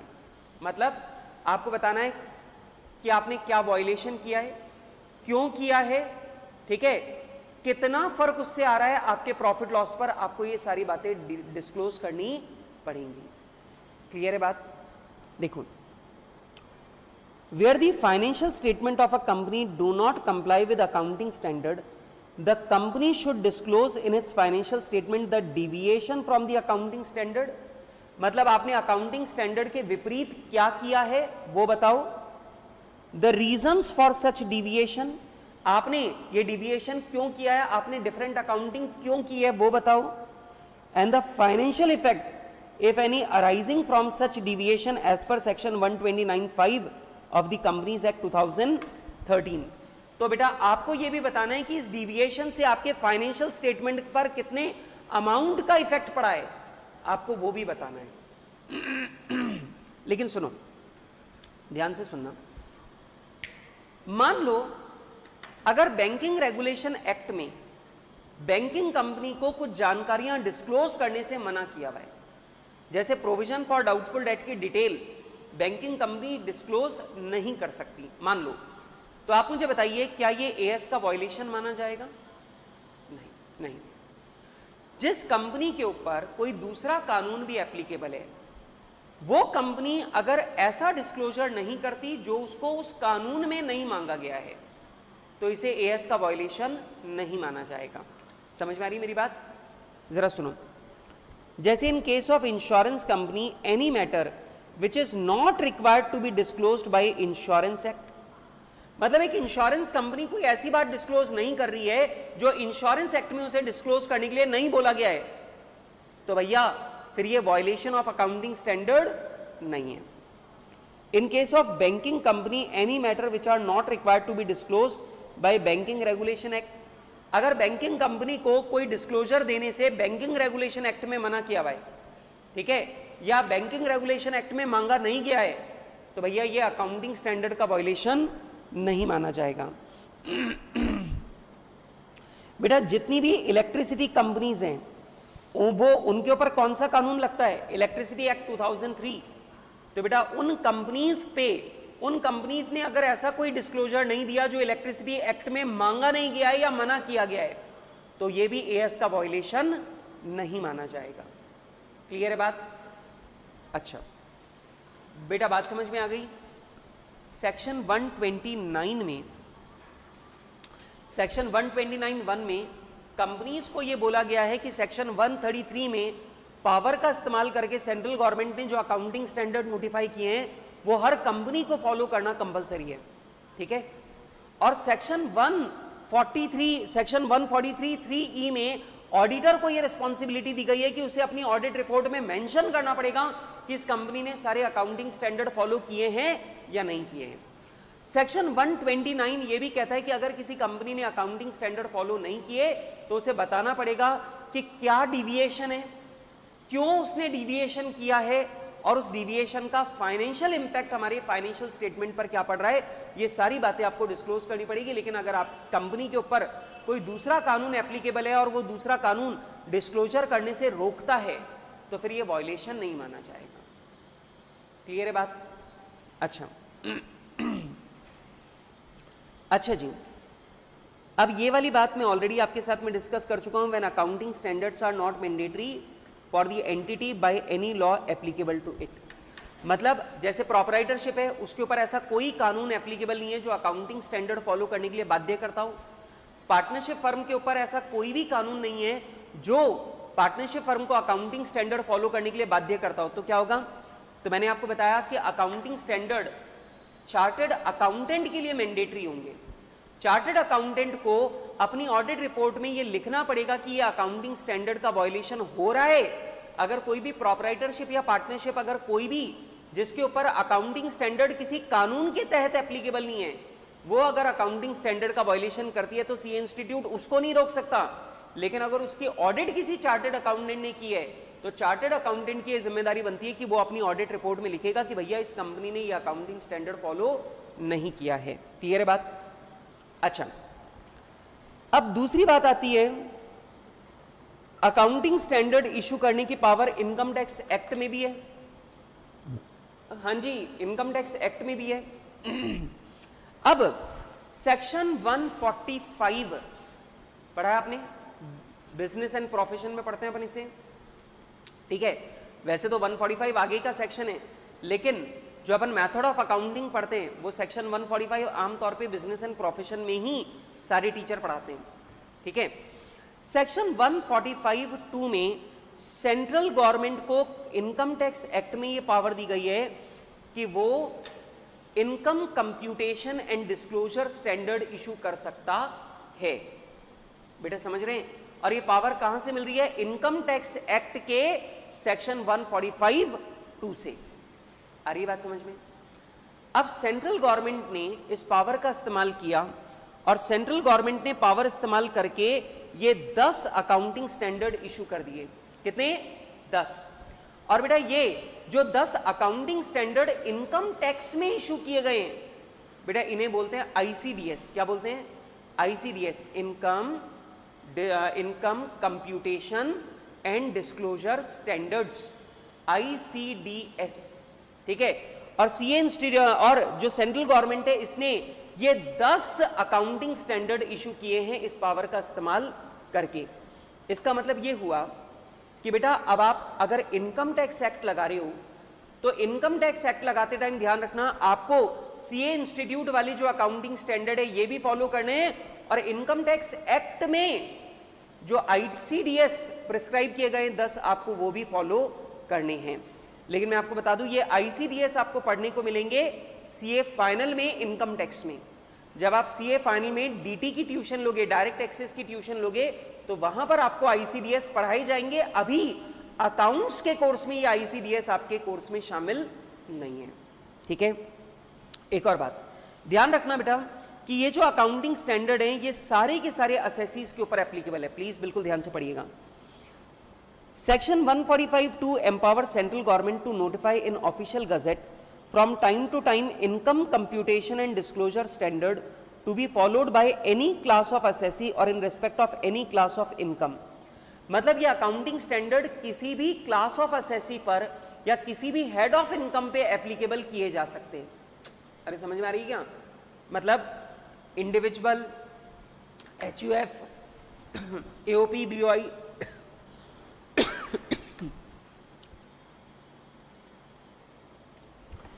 इसका मतलब ये हुआ कि सेंट्रल गवर्नमेंट जो है वो आईसीडीएस किसी भी कैटेगरी ऑफ असेसी पर एप्लीकेबल कर सकती है। मतलब इंडिविजुअल, एचयूएफ, कंपनी, प्रोप्राइटर, वो पार्टनरशिप फर्म, एओपी, बीओआई, किसी के ऊपर भी एप्लीकेबल कर सकती है। Accordingly the central government has in exercise of the power conferred under section 145(2) notified 10 income computation and disclosure standard ICDS to be followed by all assessees। देखो बेटा अभी जो ICDS इशू किए हैं ये सारे के सारे असेसीज के लिए एप्लीकेबल है, सिवाय other than an individual or HUF who is not required to get his accounts for the previous year audited in accordance with the provisions of section 44 AB। लेकिन बेटा इसमें उन इंडिविजुअल और एचयूएफ को छूट दी गई है जिन्हें अपने अकाउंट्स की ऑडिट करवाना कंपलसरी नहीं है, ठीक है। तो बेटा जिन इंडिविजुअल और जिन एचयूएफ्स को ऑडिट करवाना कंपलसरी नहीं था प्रीवियस ईयर के अकाउंट्स, उनके ऊपर आईसीडीएस एप्लीकेबल नहीं है, ठीक है। लेकिन सुनो, following the mercantile system of accounting for the purpose of computation of income chargeable to income tax under the head profits and gains of business and profession, income from other sources from assessment year 17-18। अब ध्यान से सुनो बेटा, ये ध्यान रखना, ये ICDS सिर्फ उन्हीं असेसीज के ऊपर एप्लीकेबल है जो मर्केंटाइल सिस्टम फॉलो करते हों और जिनकी बिजनेस एंड प्रोफेशन या इनकम फ्रॉम अदर सोर्सेज की इनकम आती हो। ठीक है, सिर्फ उन्हीं के ऊपर ये एप्लीकेबल है। आ रही है बात समझ में? बेटा एक बात मुझे बताओ कि अगर कोई भी जना cash system of accounting follow करता है तो क्या उसके ऊपर आईसीडीएस एप्लीकेबल है? नहीं। मर्केंटाइल सिस्टम फॉलो करते हो तो एप्लीकेबल है। अगर किसी आदमी की जो इनकम है वो सैलरी हेड से हो रही है, हाउस प्रॉपर्टी से हो रही है, कैपिटल गेन से हो रही है, तो क्या उसके ऊपर आईसीडीएस लगाना कंपलसरी है? नहीं। सिर्फ उन्हीं लोगों को आईसीडीएस लगाना कंपलसरी रहेगा। आईसीडीएस एप्लीकेबल उन्हीं असेसीज के ऊपर होगा जिनके पास बिजनेस एंड प्रोफेशन और अदर सोर्सेज की इनकम आ रही है। ठीक है, अच्छा अब ये 10 आईसीडीएस है, इनके नाम आप लोग एक बार रीड कर लीजिएगा, पढ़ लीजिएगा, बाकी इसमें हमारे लिए एप्लीकेबल वाली कोई बात नहीं है। लेकिन आपको याद रहेगा, आपके एग्जाम में क्वेश्चन आ सकता है, बताइए आईसीडीएस जो है उसकी एप्लीकेबिलिटी पे एक शॉर्ट नोट लिखिए। तो आप बोलेंगे कि भैया सेंट्रल गवर्नमेंट को सेक्शन 145(2) में पावर मिली थी कि वो आईसीडीएस नोटिफाई कर सकता है इनकम टैक्स एक्ट 1961 के एप्लीकेबल के पावर के थ्रू, और सेंट्रल गवर्नमेंट ने इस पावर का इस्तेमाल करके 10 आईसीडीएस जो हैं वो इशू कर रखे हैं। कितने अकाउंटिंग स्टैंडर्ड इशू कर रखे हैं? आईसीडीएस कितने इशू कर रखे हैं? 10। ठीक है, अब ये जो 10 आईसीडीएस इशू कर रखे हैं ये मैंडेटरी किस पर है? ये सारे उन सारे के सारे असेसीज के ऊपर मैंडेटरी हैं जो मर्केंटाइल सिस्टम फॉलो करते हैं और जिनके पास income from business and profession या इनकम फ्रॉम अदर सोर्सेज के हेड में इनकम आ रही है। ठीक है, लेकिन ये एप्लीकेबल नहीं रहेंगे उन इंडिविजुअल और एचयूएफ के ऊपर जिन्हें अपने अकाउंट्स की ऑडिट करवाना कंपलसरी नहीं था प्रीवियस ईयर के लिए। क्लियर है बात? चलो अब सुनो, अब जरा ध्यान से समझना। सीए इंस्टीट्यूट ने अपने अकाउंटिंग स्टैंडर्ड की एप्लीकेबिलिटी के लिए जो एंटिटीज है उनको 3 कैटेगरी में बांटा, लेवल 1, लेवल 2, लेवल 3। मतलब level 1 big entities, level 2 medium entities और लेवल 3 स्मॉल एंटिटीज। तो जो हमारा आईसीएआई है उसने एंटिटीज को 3 कैटेगरी में बांटा अकाउंटिंग स्टैंडर्ड की एप्लीकेबिलिटी के लिए। बेटा इसमें जो लेवल 1 वाली एंटिटीज हैं उनके लिए सारे अकाउंटिंग स्टैंडर्ड फुल्ली मैंडेटरी हैं, लेकिन लेवल 2 और लेवल 3 वाली एंटिटीज को कुछ अकाउंटिंग स्टैंडर्ड को एप्लीकेबल करने से छूट दी गई है और कुछ अकाउंटिंग स्टैंडर्ड में डिस्क्लोजर की रिक्वायरमेंट कम की गई है। लेवल 2 और लेवल 3 के लिए डिस्क्लोजर की रिक्वायरमेंट कम की गई है कि भैया ये मीडियम और स्मॉल एंटिटीज हैं तो इन्हें ये सारी डिस्क्लोजर करने की कोई आवश्यकता नहीं है। तो सीए इंस्टीट्यूट ने अकाउंटिंग स्टैंडर्ड की एप्लीकेबिलिटी के लिए एंटिटीज को 3 कैटेगरी में बांटा, लेवल 1, लेवल 2, लेवल 3। सुनना, लेवल 1, लेवल 2, लेवल 3। दोबारा बोलो, लेवल 1, लेवल 2, लेवल 3। अब सुनो मेरी बात, इधर इधर इधर इधर। लेवल 1 में रखा बड़ी एंटिटीज, लेवल 2 में मीडियम, लेवल 3 में स्मॉल। लेवल 1 के ऊपर पूरे अकाउंटिंग स्टैंडर्ड 100% एप्लीकेबल है, लेकिन लेवल 2, लेवल 3 पर कुछ अकाउंटिंग स्टैंडर्ड एप्लीकेबल नहीं है और कुछ अकाउंटिंग स्टैंडर्ड में डिस्क्लोजर की रिक्वायरमेंट से छूट दी गई है कि भैया छोटी एंटिटी है, इसको इतने सारे डिस्क्लोजर करने की आवश्यकता नहीं है। लेकिन बेटा अब आपको मालूम है सेंट्रल गवर्नमेंट ने कंपनीज अकाउंटिंग स्टैंडर्ड अलग बनाने थे, लेकिन सेंट्रल गवर्नमेंट ने कंपनी के अकाउंटिंग स्टैंडर्ड अलग बनाने की बजाय सीए इंस्टीट्यूट वाले अकाउंटिंग स्टैंडर्ड को नोटिफाई कर दिया। लेकिन सेंट्रल गवर्नमेंट ने कंपनीज एक्ट में एंटिटीज को, मतलब कंपनीज को 2 ही कैटेगरी में डिवाइड किया। पहला लेवल 1 और दूसरा लेवल 2 और लेवल 3 को एक ही कैटेगरी में रखा है। मेरी बात समझ में आ रही है? इसका मतलब जो कंपनीज हैं उन्हें 2 कैटेगरी में बांटा गया, नॉन एसएमसी, एसएमसी।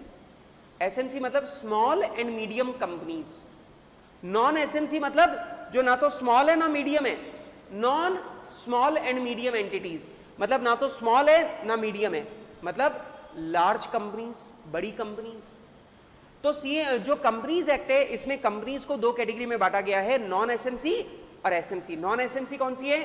बड़ी एंटिटीज। एसएमसी कौन सी है? Medium and small companies. अरे समझा क्या? इसका मतलब एक बात ये समझना कि जो मैं अभी तुम्हें पढ़ाऊंगा लेवल 1 एंटिटीज, कंपनीज एक्ट में उसे बोलेंगे नॉन एसएमसी, ठीक। और यहां जो मैं पढ़ाऊंगा लेवल 2 और लेवल 3 एंटिटीज, उसे वहां मिलाकर क्या बोलेंगे? SMC, small and medium companies. अरे नहीं समझा क्या? मेरी बात समझ में आ रही है? लेवल 1 एंटिटीज और नॉन एसएमसी के ऊपर सब कुछ एप्लीकेबल है, पूरे अकाउंटिंग स्टैंडर्ड पूरी तरीके से एप्लीकेबल है, लेकिन लेवल 2 लेवल 3 एंटिटीज को छूट दी गई है, उधर एसएमसी को छूट दी गई है। मेरी बात समझ में आ रही है? सबसे पहले मैं तुम्हारे साथ में बात करूंगा सीए इंस्टीट्यूट की।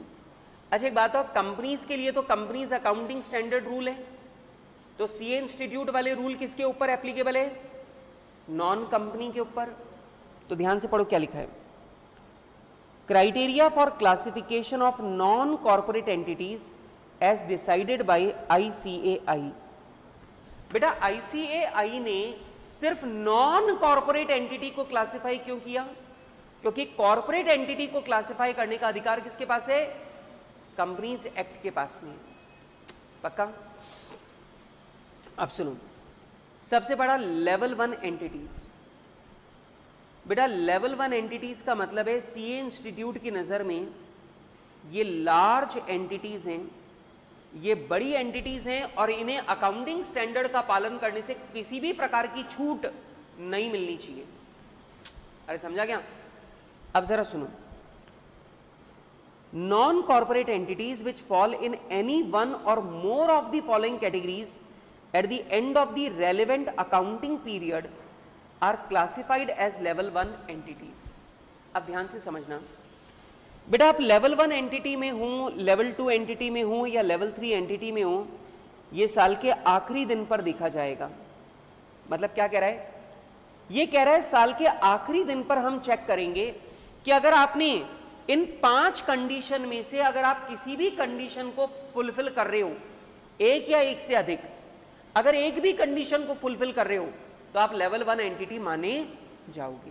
बेटा सुनो, मैंने क्या बोला? हमारा सी इंस्टीट्यूट बोलता है कि अगर आपने अकाउंटिंग ईयर के एंड पर देखा जाएगा कि अगर उस अकाउंटिंग ईयर में आपने इनमें से किसी भी शर्त को पूरा किया, 5 में से एक भी, तो उस अकाउंटिंग ईयर के लिए आपके ऊपर आप लेवल 1 एंटिटी माने जाओगे। क्लियर है बात? अब कौन सी शर्त? पहली, entities whose equity or debt securities are listed or are in the process of listing on any stock exchange whether in India or outside India। Point क्या है बेटा? वो सारी की सारी एंटिटीज जो किसी स्टॉक मार्केट में लिस्टेड है या उनकी लिस्टिंग की प्रोसेस जारी है, मतलब अभी लिस्ट हुआ नहीं है, अभी स्टॉक मार्केट में रजिस्टर नहीं हुआ, स्टॉक मार्केट में लिस्टिंग नहीं हुई, लेकिन लिस्टिंग की प्रोसेस जारी है, तो भी बेटा वो लेवल 1 एंटिटी मानी जाएगी। अरे ध्यान रखना, ये स्टॉक मार्केट, ये स्टॉक एक्सचेंज भारत में हो चाहे भारत के बाहर हो, इससे कोई भी फर्क नहीं पड़ता। मान लीजिए एक कंपनी है जो भारत की कंपनी है और वो लिस्टेड है यूएस में, यूएस के स्टॉक मार्केट में लिस्टेड है, तो क्या वो लेवल 1 एंटिटी है? हाँ, वो लेवल 1 एंटिटी है। और लेवल 1 एंटिटी क्यों है? क्योंकि यहां पे लिखा है on any stock exchange whether in India और आउटसाइड इंडिया, मतलब भारत के अंदर हो चाहे भारत के बाहर हो, कोई फर्क नहीं पड़ता। क्लियर है बात? अच्छा एक मिनट सुनो, अगर मान लो 31 मार्च को मैं बॉम्बे स्टॉक एक्सचेंज में लिस्टेड हूं, मैं लेवल 1 एंटिटी हूं। मान लो 31 मार्च को मैंने एप्लीकेशन जमा करवा रखी है लेकिन अभी तक लिस्टिंग हुई नहीं है, तो भी मैं लेवल 1 एंटिटी हूं। क्यों? क्योंकि अगर आप लिस्टेड हो या लिस्टिंग की प्रोसेस में हो तो भी आपको लेवल 1 एंटिटी माना जाएगा। सर ऐसा नियम क्यों? बेटा ऐसा नियम इसलिए क्योंकि जो कंपनी स्टॉक मार्केट में अपना रजिस्ट्रेशन करवा रही है, अपनी लिस्टिंग करवा रही है, वो छोटी कंपनी नहीं हो सकती, और छोटी कंपनी नहीं हो सकती तो ऑब्वियस सी बात है वो लेवल 1 एंटिटी है।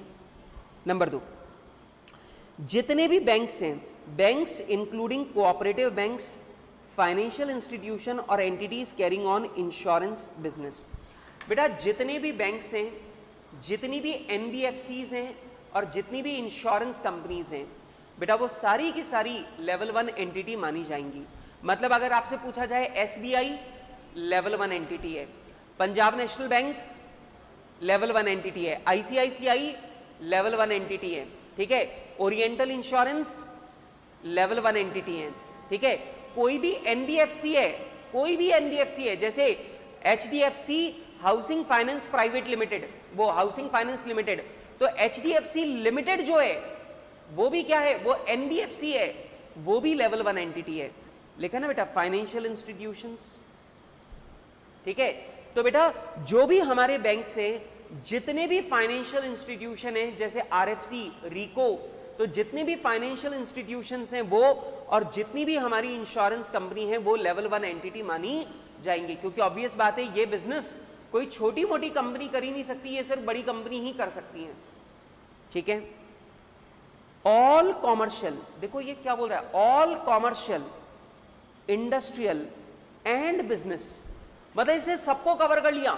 देखो कॉमर्शियल हो, इंडस्ट्रियल हो या बिजनेस रिपोर्टिंग एंटिटीज हो, जिनका turnover excluding other income, other income का मतलब क्या है कि इनकम ऑन इन्वेस्टमेंट वगैरह, जिनके बिजनेस की इनकम, जिनका टर्नओवर, टर्नओवर मतलब बिजनेस की इनकम, जिनका टर्नओवर 50 करोड़ रुपए से ज्यादा था in the immediately preceding accounting year, मतलब जिनका टर्नओवर 50 करोड़ से ज्यादा था पिछले वर्ष में, वो इस साल लेवल 1 एंटिटी माने जाएंगे। अब बड़ी जोरदार बात बताता हूं, सुनना, दिमाग लगाना इस पॉइंट पे। मान लो 2018-19 में मेरा टर्नओवर 60 करोड़ था, ठीक है। मेरा क्वेश्चन यह है क्या 2018-19 में मैं लेवल 1 एंटिटी माना जाऊंगा? दिमाग लगाओ, अगर 2018-19 में मेरा टर्नओवर 50 करोड़ से ज्यादा है, 60 करोड़, तो क्या मैं 2018-19 में लेवल 1 एंटिटी माना जाऊंगा? नहीं नहीं नहीं नहीं नहीं, नहीं माना जाऊंगा। अब सुनो मैं बताता हूं क्यों। अब दिमाग लगाना, यहां लिखा है कि अगर आपका टर्नओवर पिछले साल 50 करोड़ से ज्यादा था तो आप इस साल लेवल 1 एंटिटी माने जाओगे। इसका मतलब अगर पिछले साल मेरा टर्नओवर 60 करोड़ का था तो मैं पिछले साल लेवल 1 एंटिटी नहीं माना जाऊंगा, मैं इस साल लेवल 1 एंटिटी माना जाऊंगा। और मैं आपको बताऊं, मैं अगले साल भी लेवल 1 एंटिटी माना जाऊंगा।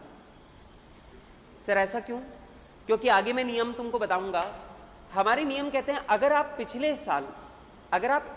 साल लेवल 1 एंटिटी थे तो आप इस साल भी लेवल 1 एंटिटी माने जाओगे, इवन दो आप इस साल लेवल 1 एंटिटी की शर्त को पूरा नहीं करते। मतलब जैसे मान लो करंट ईयर, नेक्स्ट ईयर, अब करंट ईयर में मेरा टर्नओवर है 40 करोड़, तो बेटा अब आप ये समझो पिछले साल मेरा टर्नओवर 60 करोड़ था, करंट ईयर में मेरा टर्नओवर 40 करोड़ है। मेरा क्वेश्चन है तुमसे, ये बताओ क्या मैं करंट ईयर में लेवल 1 एंटिटी माना जाऊंगा? क्या मैं प्रीवियस ईयर में लेवल 1 एंटिटी माना जाऊंगा? क्या मैं अगले वर्ष में लेवल 1 एंटिटी माना जाऊंगा? हां। क्यों? क्योंकि हमारी नियम कहते हैं अगर आप एक बार लेवल 1 एंटिटी बन गए तो आप अगले साल भी लेवल 1 एंटिटी माने जाओगे।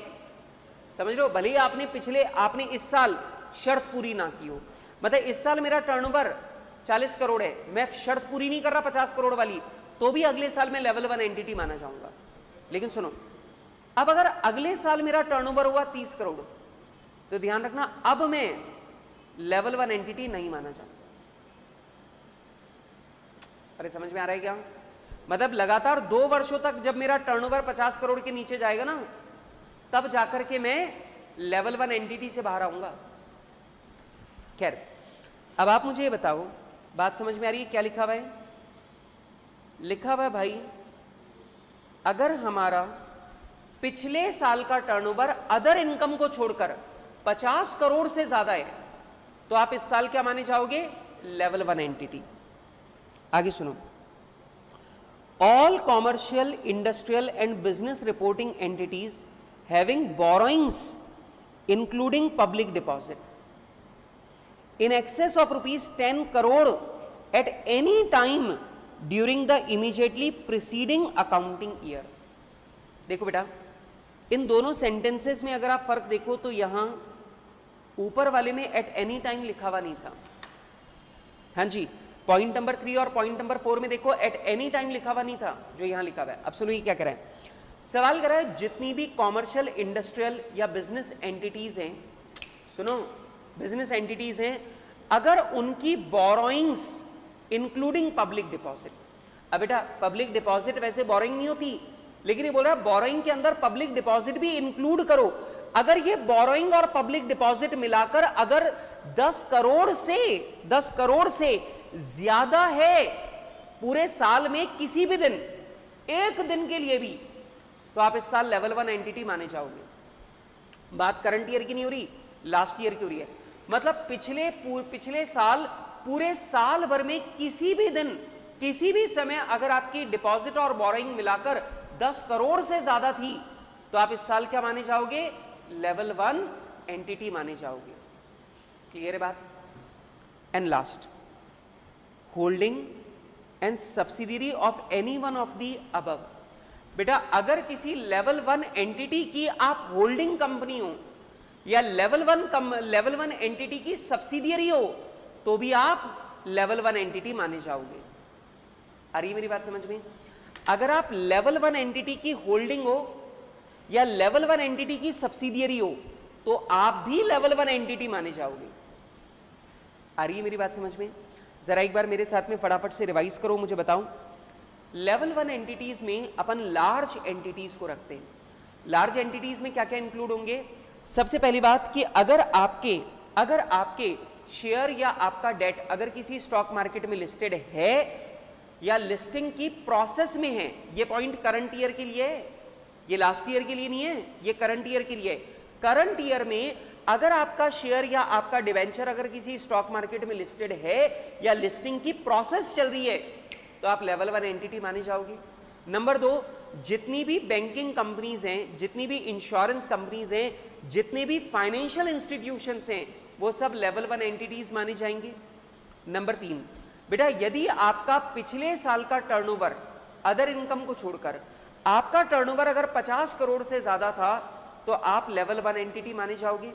और अगर पिछले साल में किसी भी समय पर आपकी बोरोइंग और पब्लिक डिपॉजिट मिलाकर यदि 10 करोड़ से ज्यादा थी, तो भी आप लेवल 1 एंटिटी माने जाओगे। और यदि आप होल्डिंग या सब्सिडियरी हो किसी लेवल 1 एंटिटी की, तो भी आप लेवल 1 एंटिटी माने जाओगे, चाहे आपने खुद ने वो शर्तें पूरी ना की हो।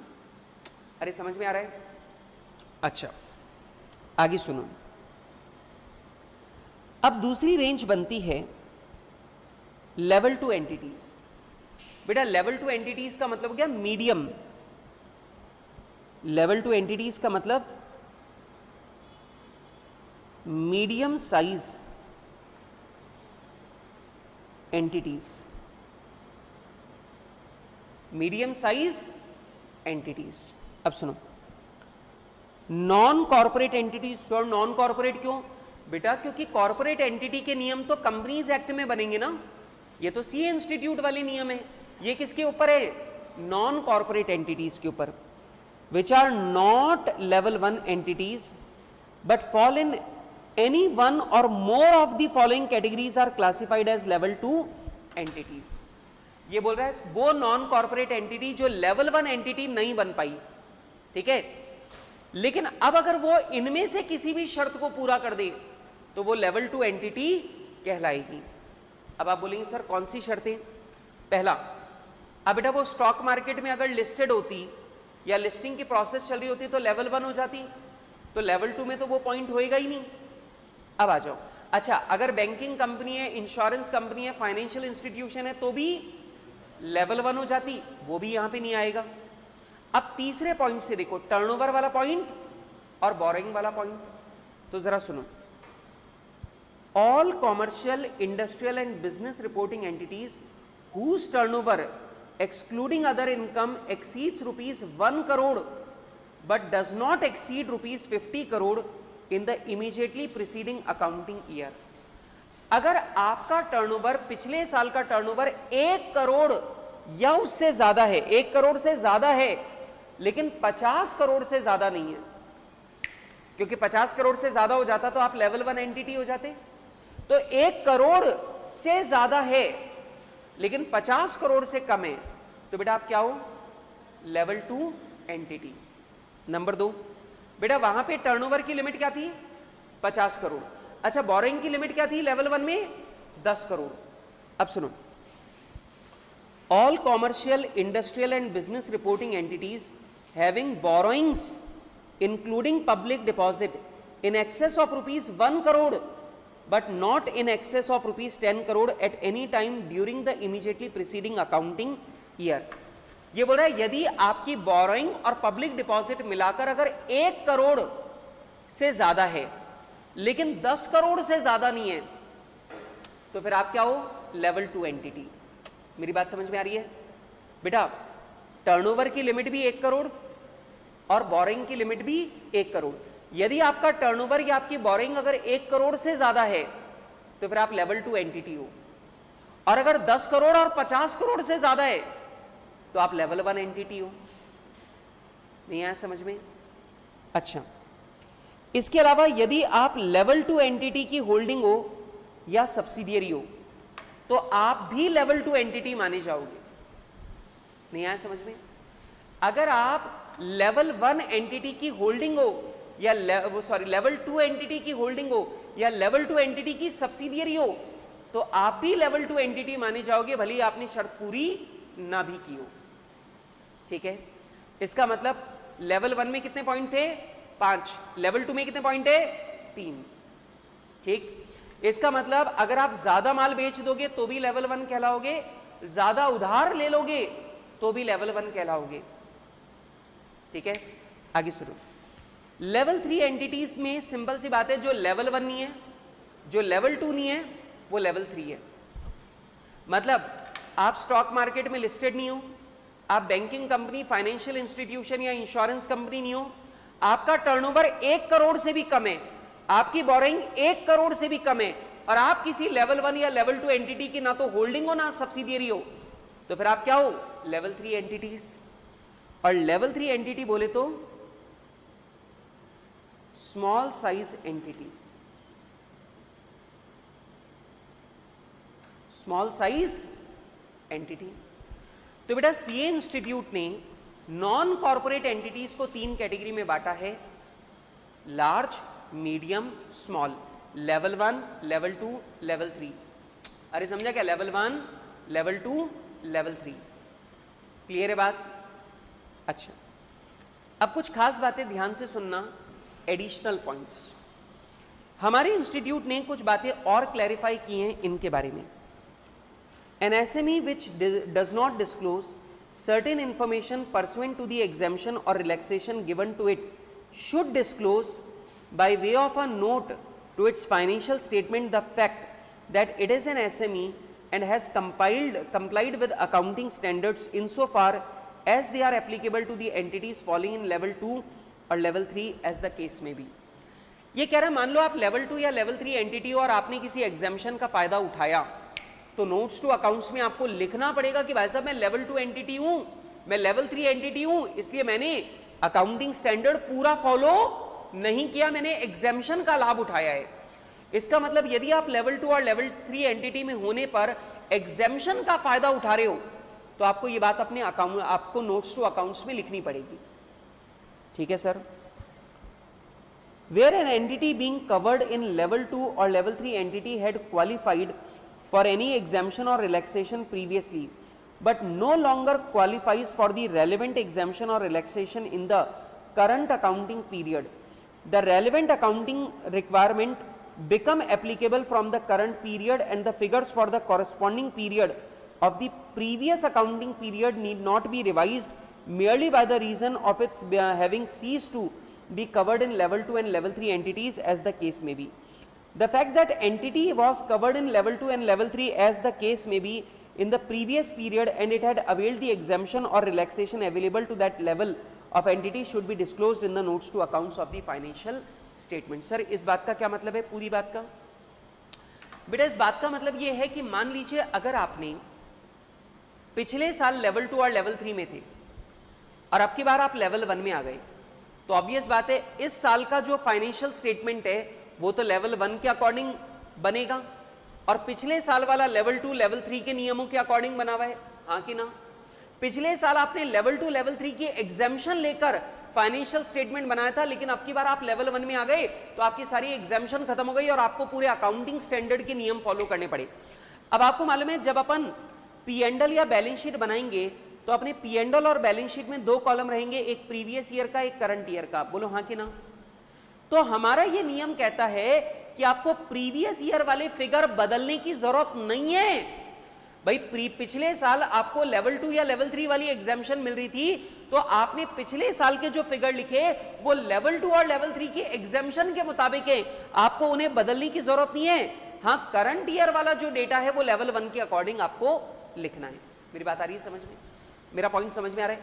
पिछले साल आप लेवल 2 में थे या लेवल 3 में थे जिसकी वजह से आपको कोई एग्जाम्शन मिल रही थी, तो पिछले साल का डेटा तो एग्जाम्शन वाला डेटा है। आपकी बैलेंस शीट में, आपके P&L में जो प्रीवियस ईयर वाला डेटा है वो तो एग्जाम्शन वाला डेटा है। तो हमारा ये नियम कहता है, हमारा CA इंस्टीट्यूट कहता है कि आपको पिछले साल वाले फिगर्स को बदलने की जरूरत नहीं है, फिगर्स को रिवाइज करने की जरूरत नहीं है, चेंज करने की जरूरत नहीं है।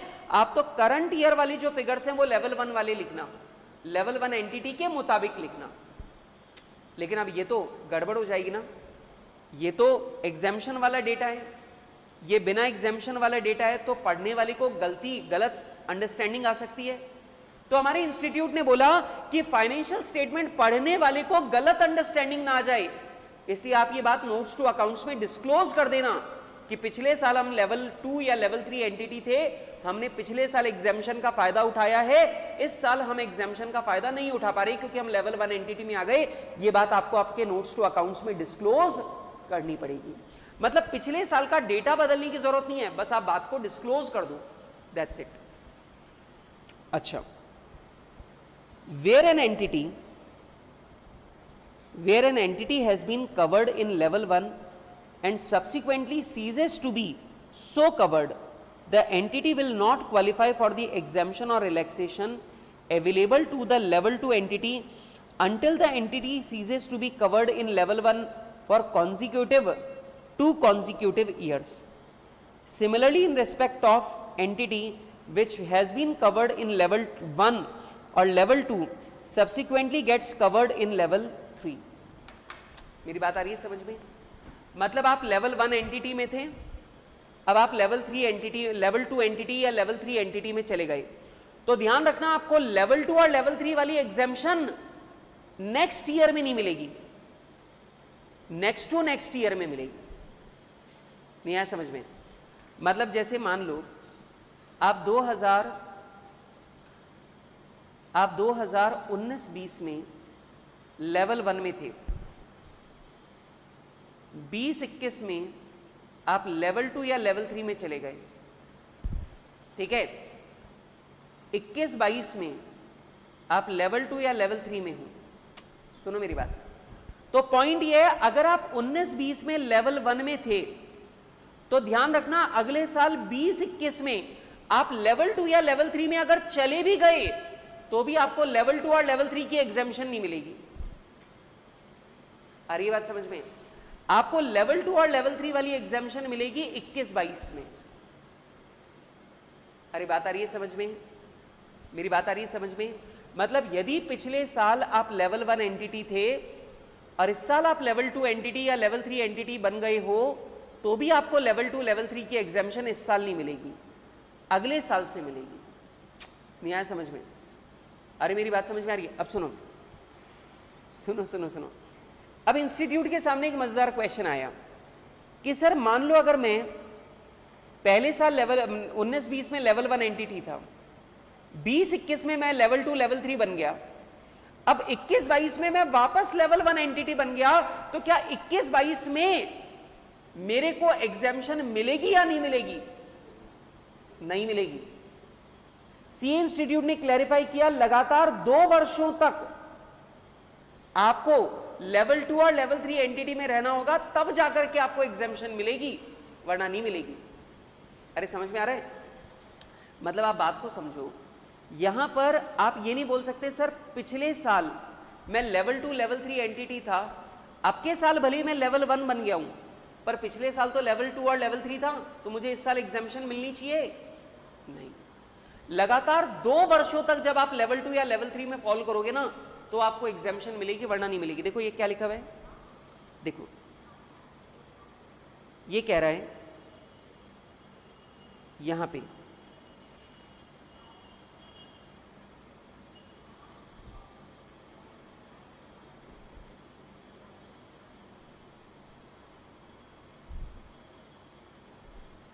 ये देखो, ये क्या कह रहा है, ध्यान से देखो, ये वाली लाइन दोबारा से पढ़ो,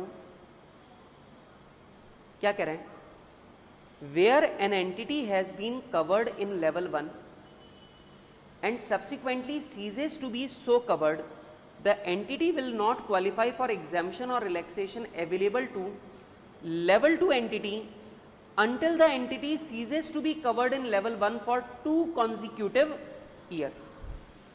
बेटा लगातार 2 वर्षों तक जब आप लेवल 2 एंटिटी रहोगे ना, तब आपको लेवल 2 वाली एग्जामिशन मिलनी शुरू होगी। अगर आप 19-20 में लेवल 1 में थे, 20-21 में लेवल 2 में आ गए, तो भी आपको एग्जामिशन नहीं मिलेगी। 21-22 में अगर आप लेवल 2 में हो तो एग्जामिशन मिल जाएगी, क्योंकि 2 साल हो गए। लेकिन अगर 21-22 में आप वापस लेवल 1 एंटिटी में आ गए, तो आपको 21-22 में भी एग्जामिशन नहीं मिलेगी। अरे समझ में आ रहा है? ठीक है, अच्छा ध्यान से पढ़ें। If an entity covered in level 2 or level 3 opts not to avail the exemption or relaxation available to that level of entity in respect of any but not all the accounting standard, it should disclose the accounting standard in respect of which it has availed the exemption or relaxation। अगर आप level 2 या level 3 entity में हो और आपने सारी exemption ली है, तो आपको कुछ भी कहने की जरूरत नहीं है, ठीक है। लेकिन अगर आप लेवल 2 और लेवल 3 में हो और आपने सिलेक्टिव एग्जाम्पशन ली है, मतलब आपको 5 अकाउंटिंग स्टैंडर्ड में रिलैक्सेशन मिलती थी, आपने 2 में ही लिए, 3 में आपने रिलैक्सेशन नहीं लिया, तो आपको वो 2 अकाउंटिंग स्टैंडर्ड बताने पड़ेंगे जिनमें आपने रिलैक्सेशन लिया है। अरे समझ में आ रही है कि बात? बेटा आपको बात समझ में आ रही है? अगर आप सिलेक्टिव रिवैल्यूएशन ले रहे हो, तो आपने सिलेक्टिव रिलैक्सेशन ले रहे हो, तो फिर आपको उनके बारे में डिस्क्लोज करना पड़ेगा जिनका आपने रिलैक्सेशन लिया है। नहीं आ रहा समझ में? बेटा पॉइंट समझ में आ रहा है? मान लो आप लेवल 2 एंटिटी हो या लेवल 3 एंटिटी हो और आपको 10 जगह एग्जाम्पशन मिल रही है, लेकिन 10 में से आपने 2 ही एग्जाम्पशन ली है, तो आपको बताना पड़ेगा कौन सी एग्जाम्पशन ली है। और अगर 10 एग्जाम्पशन लिए तो फिर कुछ नहीं बताना। नहीं आ रहा समझ में? अरे बात समझ में आ रही है क्या? आप लेवल 2 में हो, लेवल 3 में हो, ठीक है, आपको 10 एग्जाम्पशन मिलती थी, आपने 2 एग्जाम्पशन ली हैं, 8 एग्जाम्पशन को मना कर दिया, ठीक है। तो आपको यह बताना पड़ेगा कि आपने कौन सी 2 एग्जाम्पशन इस्तेमाल की हैं। समझ में आ रही है बात? मतलब लेकिन अगर आपने 10 एग्जाम्पशन लिए हैं, तो फिर आपको कुछ भी बताने की जरूरत नहीं है। फिर तो सामने वाले के लिए हम मान के चलेंगे कि भैया सामने वाला जो है उसको पता है कि कौन कौन सी एग्जाम्पशन मिलती है, वो अपने आप समझ लेगा कौन कौन सी एग्जाम्पशन मिली है। लेकिन अगर आपने सिलेक्टिव एग्जाम्पशन लिए, सिलेक्टिव रिलैक्सेशन लिया है, तो फिर आपको बताना पड़ेगा कौन सा एग्जाम्पशन या कौन सा रिलैक्सेशन आपने लिया है। क्लियर है बात? सुनो, if an entity covered in level 2 or level 3 entity desires to disclose the information not required to be disclosed pursuant to the exemption or relaxation available to the level of entity, it should disclose that information in compliance with the relevant accounting standard। अब इस point का मतलब समझो। मान लो अगर कोई level 2 या level 3 वाली एंटिटी है, उसे डिस्क्लोजर की रिक्वायरमेंट से रिलैक्सेशन मिला हुआ है और वो बोलती है नहीं मैं तो डिस्क्लोजर करूंगी, तो भैया फिर वो डिस्क्लोजर अकाउंटिंग स्टैंडर्ड के मुताबिक ही हो सकता है, आपके मुताबिक नहीं हो सकता। मेरी बात समझ में आ रही है? मतलब अगर मान लीजिए आप लेवल 2 या लेवल 3 एंटिटी हैं और आपको डिस्क्लोजर की रिक्वायरमेंट से छूट मिली हुई है, आपको डिस्क्लोज करने की जरूरत ही नहीं है, लेकिन आपने बोला नहीं मैं तो डिस्क्लोज करूंगा, तो आप डिस्क्लोज करोगे तो फिर आपको अकाउंटिंग स्टैंडर्ड के मुताबिक ही डिस्क्लोज करना पड़ेगा। आप ये नहीं बोल सकते कि देखो मेरे को डिस्क्लोज करना रिक्वायर्ड तो है नहीं, तो मैं तो अपनी मर्जी से डिस्क्लोजर दूंगा जैसा मेरा मन करेगा। नहीं, या तो डिस्क्लोज मत करो, आप बोलो रिलैक्सेशन मिल गया डिस्क्लोज मत करो, लेकिन अगर डिस्क्लोज करोगे तो फिर आपको अकाउंटिंग स्टैंडर्ड के प्रोविजन के मुताबिक ही डिस्क्लोज करना पड़ेगा, आपकी मनमर्जी नहीं चलेगी। ठीक है sir. An entity covered in level 2 or level 3 may opt for availing certain exemption or relaxation from the compliance of the requirement prescribed in an accounting standard, provided such partial exemption or relaxation and disclosure should not be permitted to mislead any person or public। बेटा अगर आप लोग level 2 या level 3 वाली entity में हो और आप लोग पार्शियल रिलैक्सेशन लेना चाहते हो, मतलब आपको 10 जगह पे रिलैक्सेशन मिला है, आप 2 ही रिलैक्सेशन लेना चाहते हो, तो ध्यान रखना ये रिलैक्सेशन तभी लिया जा सकता है, पार्शियल रिलैक्सेशन तभी मिलेगा जब आपके फाइनेंशियल स्टेटमेंट मिसलीडिंग ना बन जाए। अरे समझ रहे हो, मतलब आप कुछ एग्जेम्पशन का फायदा उठाकर और कुछ एग्जेम्पशन को छोड़कर आप अपने फाइनेंशियल स्टेटमेंट को झूठा या मिसलीडिंग नहीं बना सकते हो। मतलब आप इस प्रोविजन का फायदा लोगों को धोखा देने के लिए नहीं उठा सकते। ठीक है, पूरी एग्जामिशन ले रहे हो ले लो, कोई दिक्कत नहीं, लेकिन पार्शियल एग्जामिशन अगर आप ले रहे हो तो आपको ये लिखना पड़ेगा कौन सी एग्जामिशन आपने ली है, और उस एग्जामिशन को लेना तभी अलाउ करेंगे जब आपका फाइनेंशियल स्टेटमेंट मिसलीडिंग ना बने। अगर आपका फाइनेंशियल स्टेटमेंट मिसलीडिंग बनता है तो हम आपको पार्शियल एग्जामिशन लेना अलाउ नहीं करेंगे। क्लियर है बात? अच्छा, एक काम करते हैं, जरा मेरे साथ में फटाफट से रिवाइज करेंगे, एक बार जल्दी जल्दी मेरे साथ में रिवाइज करेंगे। हाँ जी बेटा जी, ये ध्यान रखो अकाउंटिंग स्टैंडर्ड अपने को अपनी क्लास में न सिर्फ पढ़ने हैं बल्कि अपने को ये सारे के सारे अकाउंटिंग स्टैंडर्ड याद भी करने हैं। ठीक है, इसलिए अब आप लोग मेरे साथ में फटाफट रिवाइज करेंगे, मैं भी आप लोग के साथ में रिवाइज करूंगा। जल्दी से मुझे बताओ, जो कॉर्पोरेट एंटिटीज हैं, जो कंपनीज हैं, उनके ऊपर किसका हक चलेगा, किसका नियम चलेगा? उनके ऊपर हक चलेगा किसका? कंपनीज एक्ट का। और बेटा कंपनीज एक्ट में एंटिटीज को कितनी कैटेगरी में बांटा गया है? 2 कैटेगरी में। 2 कैटेगरी कौन सी बांटी गई है? पहला नॉन एसएमसी और दूसरा एसएमसी। लेकिन बेटा जो नॉन कॉर्पोरेट एंटिटी है उनके ऊपर अधिकार किसका चलेगा? सीए इंस्टीट्यूट का। और सीए इंस्टीट्यूट ने कितनी कैटेगरी बनाई है? नॉन कॉर्पोरेट एंटिटीज के लिए कितनी कैटेगरी बनाई है? 3, लेवल 1, लेवल 2, लेवल 3। बेटा लेवल 2 और लेवल 3 को कुछ एग्जेम्पशन मिली है, कुछ रिलैक्सेशन मिला है, लेकिन लेवल 1 एंटिटी क्योंकि बड़ी एंटिटी है, इन्हें किसी भी प्रकार का कोई रिलैक्सेशन या एग्जेम्पशन नहीं मिला। एक अकाउंटिंग स्टैंडर्ड पूरी तरह एप्लीकेबल होगा लेवल 1 एंटिटीज के ऊपर, लेकिन लेवल 2 और लेवल 3 एंटिटीज को डिस्क्लोजर में और एप्लीकेशन में कुछ कुछ जगह पे छूट दी गई है। ठीक है, अब क्वेश्चन आता है सर एक बात बताओ, लेवल 1 एंटिटी में आप किसको क्लासिफाई करोगे? तो जरा ध्यान से सुनो, लेवल 1 एंटिटी में 5 लोगों को क्लासिफाई करते हैं। 5 क्या? पहला, जो किसी स्टॉक मार्केट में, चाहे भारत के अंदर चाहे भारत के बाहर, किसी भी स्टॉक मार्केट में लिस्टेड है या लिस्टिंग की प्रक्रिया जारी है, प्रोसेस चल रही है, तो बेटा वो लेवल 1 एंटिटी मानी जाएगी। नंबर 2, जितने भी बैंक, फाइनेंशियल इंस्टीट्यूशन और इंश्योरेंस कंपनी है, ये सारे के सारे लेवल 1 एंटिटी माने जाएंगे। नंबर 3, अगर आपका पिछले साल का, करंट ईयर का नहीं, पिछले साल का टर्नओवर अगर आपका 50 करोड़ से ज्यादा था तो आप लेवल 1 एंटिटी हो।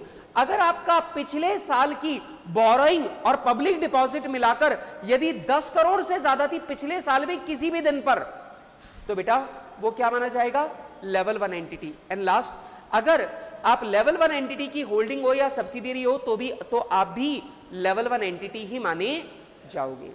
लेवल 2 सुनो, अब लेवल 2 बताओ मुझे जल्दी से, लेवल 2 क्या है? लेवल 2 का मतलब है, सुना, लेवल 2, अगर आपका पिछले साल का टर्नओवर 1 करोड़ से ज्यादा था लेकिन 50 करोड़ से ज्यादा नहीं था, तो आप क्या हो? लेवल 2।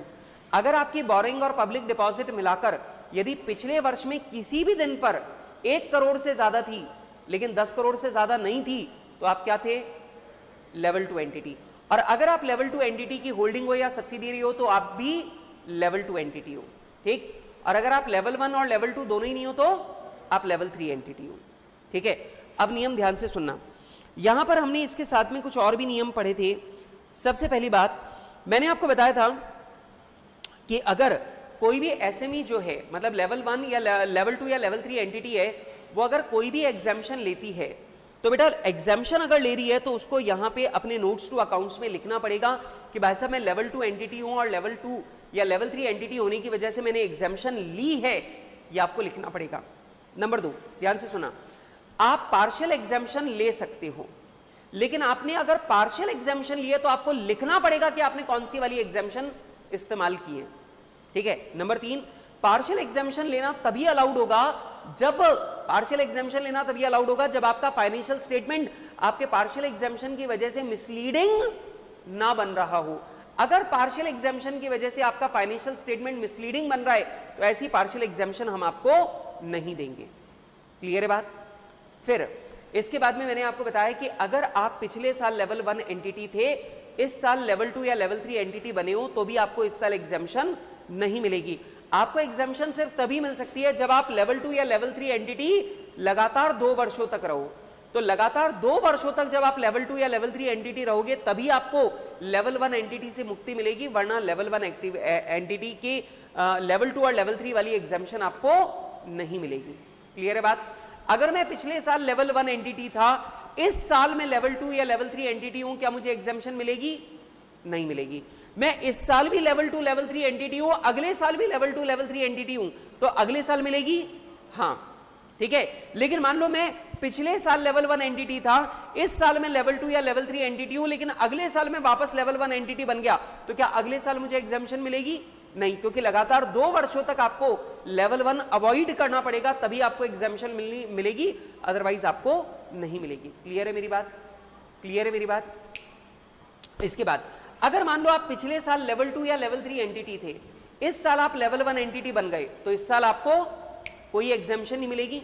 तो क्वेश्चन आता है, आपकी बैलेंस शीट में, आपके फाइनेंशियल स्टेटमेंट में करंट ईयर का डेटा भी लिखा हुआ है, प्रीवियस ईयर का डेटा भी लिखा हुआ है। जल्दी से मुझे बताओ कि करंट ईयर का डेटा तो लेवल 1 एंटिटी के मुताबिक लिखा हुआ है, प्रीवियस ईयर वाला डेटा जो है वो लेवल 2 और लेवल 3 एंटिटी के मुताबिक, लेवल 2 और लेवल 3 एंटिटी के मुताबिक रिलैक्सेशन या एग्जाम्शन के मुताबिक लिखा हुआ है। क्या उसे बदलने की जरूरत है? प्रीवियस ईयर के डेटा को बदलने की जरूरत है? नहीं, प्रीवियस ईयर के डेटा को बदलने की जरूरत नहीं है। बस आपको नोट्स टू अकाउंट्स में आपको बताना पड़ेगा कि पिछले साल हमने लेवल 2 या लेवल 3 वाली एग्जाम्शन ले रखी है। आ रही है मेरी बात समझ में? क्लियर है मेरी बात? अब आपको यही सारी बातें अब आपको पढ़नी है कंपनीज अकाउंटिंग स्टैंडर्ड रूल्स के मुताबिक। सुनना, और कंपनीज अकाउंटिंग स्टैंडर्ड रूल्स में अपन 3 कैटेगरी नहीं बनाएंगे, 2 ही कैटेगरी बनाएंगे। नॉन एसएमसी मतलब लेवल 1 और एसएमसी मतलब लेवल 2 और लेवल 3 दोनों। अरे सुन रहे हो क्या? अब लेवल 1 में जो लेवल 1 एंटिटी थी उसे अब मैं यहां पे क्या बोलूंगा? नॉन एसएमसी, और लेवल 2 लेवल 3 को क्या बोलूंगा? एसएमसी।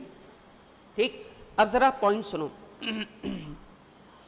अब कंपनीज अकाउंटिंग स्टैंडर्ड रूल्स 2006 में सबसे पहले डिफाइन किया गया है एसएमसी क्या है। सुनो, ये ध्यान रखना, जो लेवल 1 है ना वो क्या है? नॉन एसएमसी, और लेवल 2 लेवल 3 क्या है? एसएमसी। अब देखो, मुझे ये वाली बात जो है ना वो थोड़ी बेवकूफी भरी लगती है। अब इन्होंने डिफाइन किसे किया? एसएमसी को। कैसे? नेगेटिव डेफिनेशन बना के लेवल 1 की। सुनो ना, कितना अच्छा होता कि अगर ये अकाउंटिंग स्टैंडर्ड लेवल 1 वाली परिभाषा को एज इट इज लेता और बोल देता ये नॉन एसएमसी है, और जो बाकी बच गई वो एसएमसी है। पर इन्होंने उल्टा किया, इन्होंने डिफाइन किया किसे? एसएमसी को। मतलब लेवल 2 और लेवल 3 एंटिटी को डिफाइन किया। अब आप उल्टा परिभाषा पढ़ना। देखो एसएमसी क्या है, मतलब देखो लेवल 2 और लेवल 3 को एक कर दिया इन्होंने। अब ये बताओ लेवल 2 या लेवल 3 क्या है?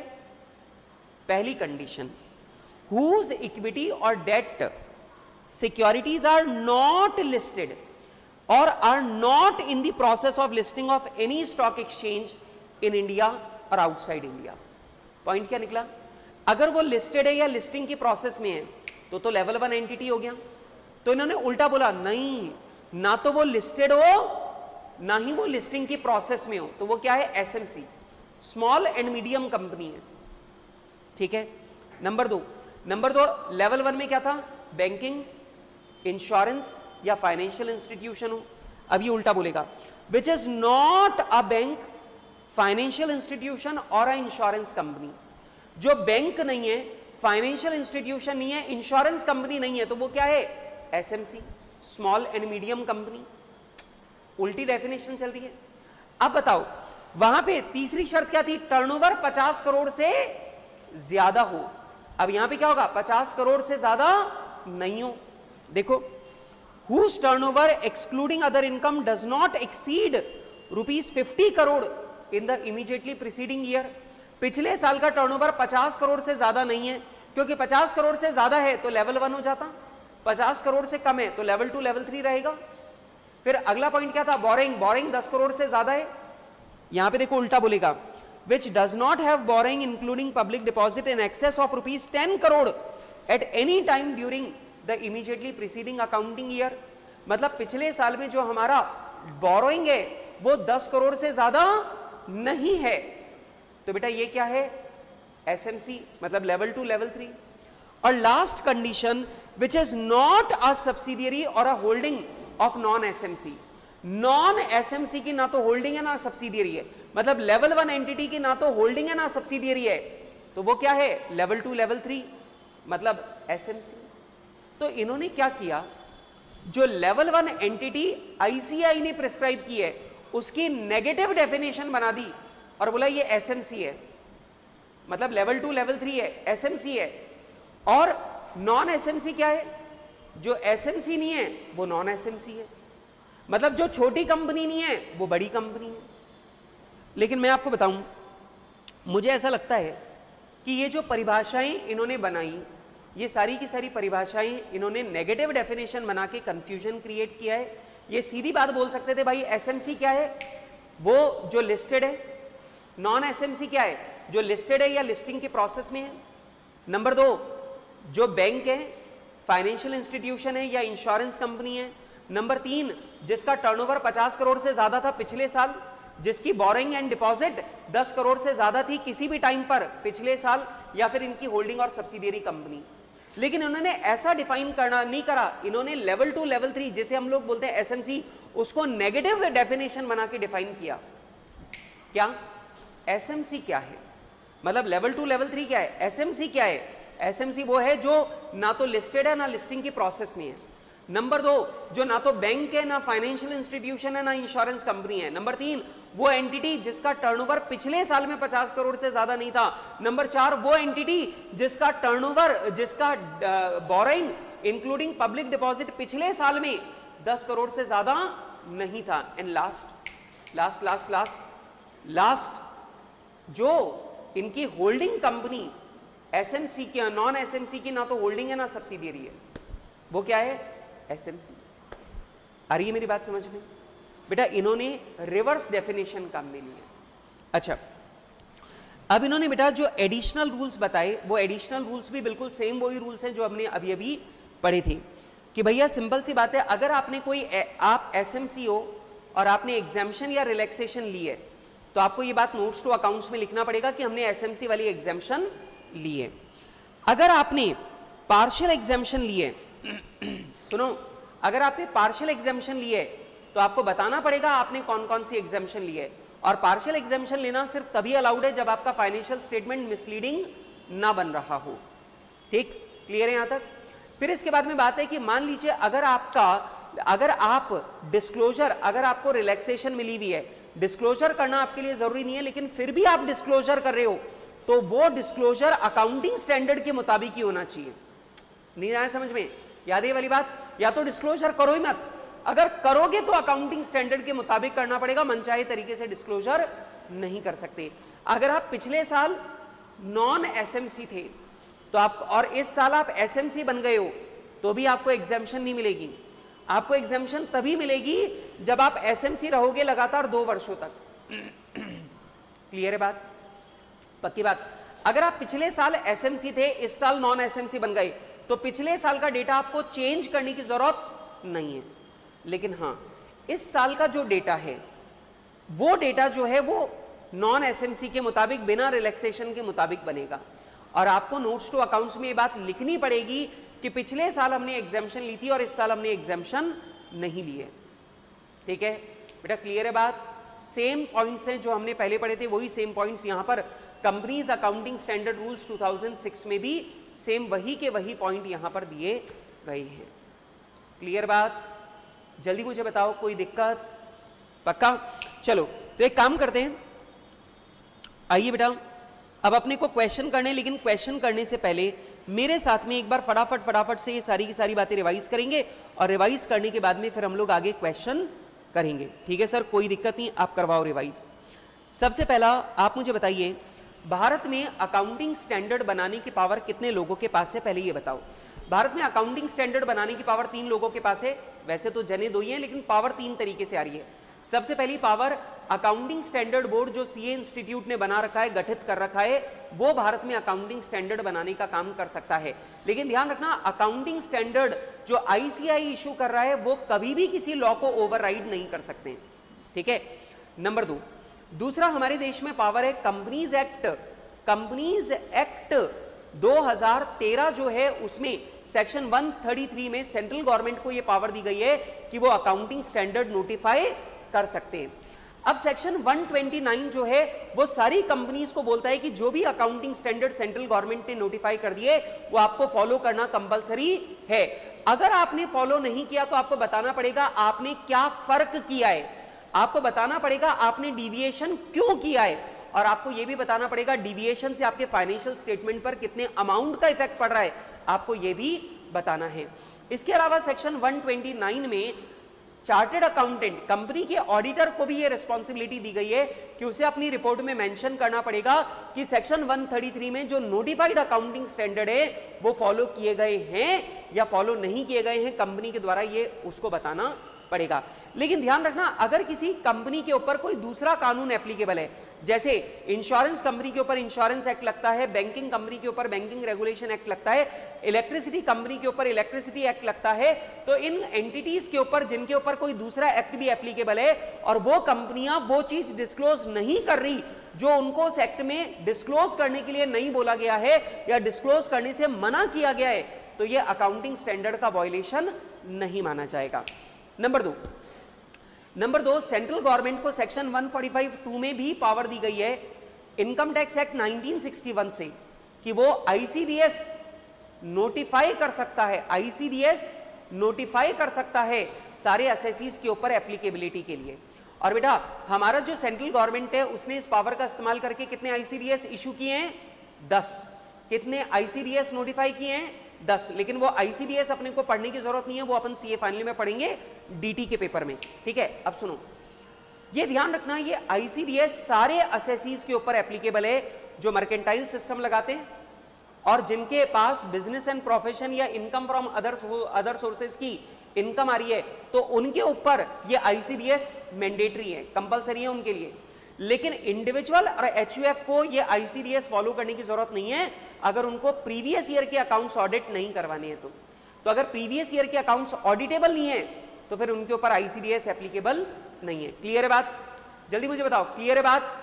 अच्छा, उसके बाद में बेटा मैंने आपको बताया था कि अगर किसी एंटिटी के ऊपर कोई कानून नहीं है, जैसे प्रोप्राइटरशिप और पार्टनरशिप फर्म, ये जो है इनके ऊपर ऐसा कोई कानून नहीं है जो अकाउंटिंग स्टैंडर्ड इनके लिए मैंडेटरी करे, तो ध्यान रखना इनको सीए इंस्टीट्यूट अकाउंटिंग स्टैंडर्ड लगाने के लिए डायरेक्टली बाध्य नहीं कर सकता है।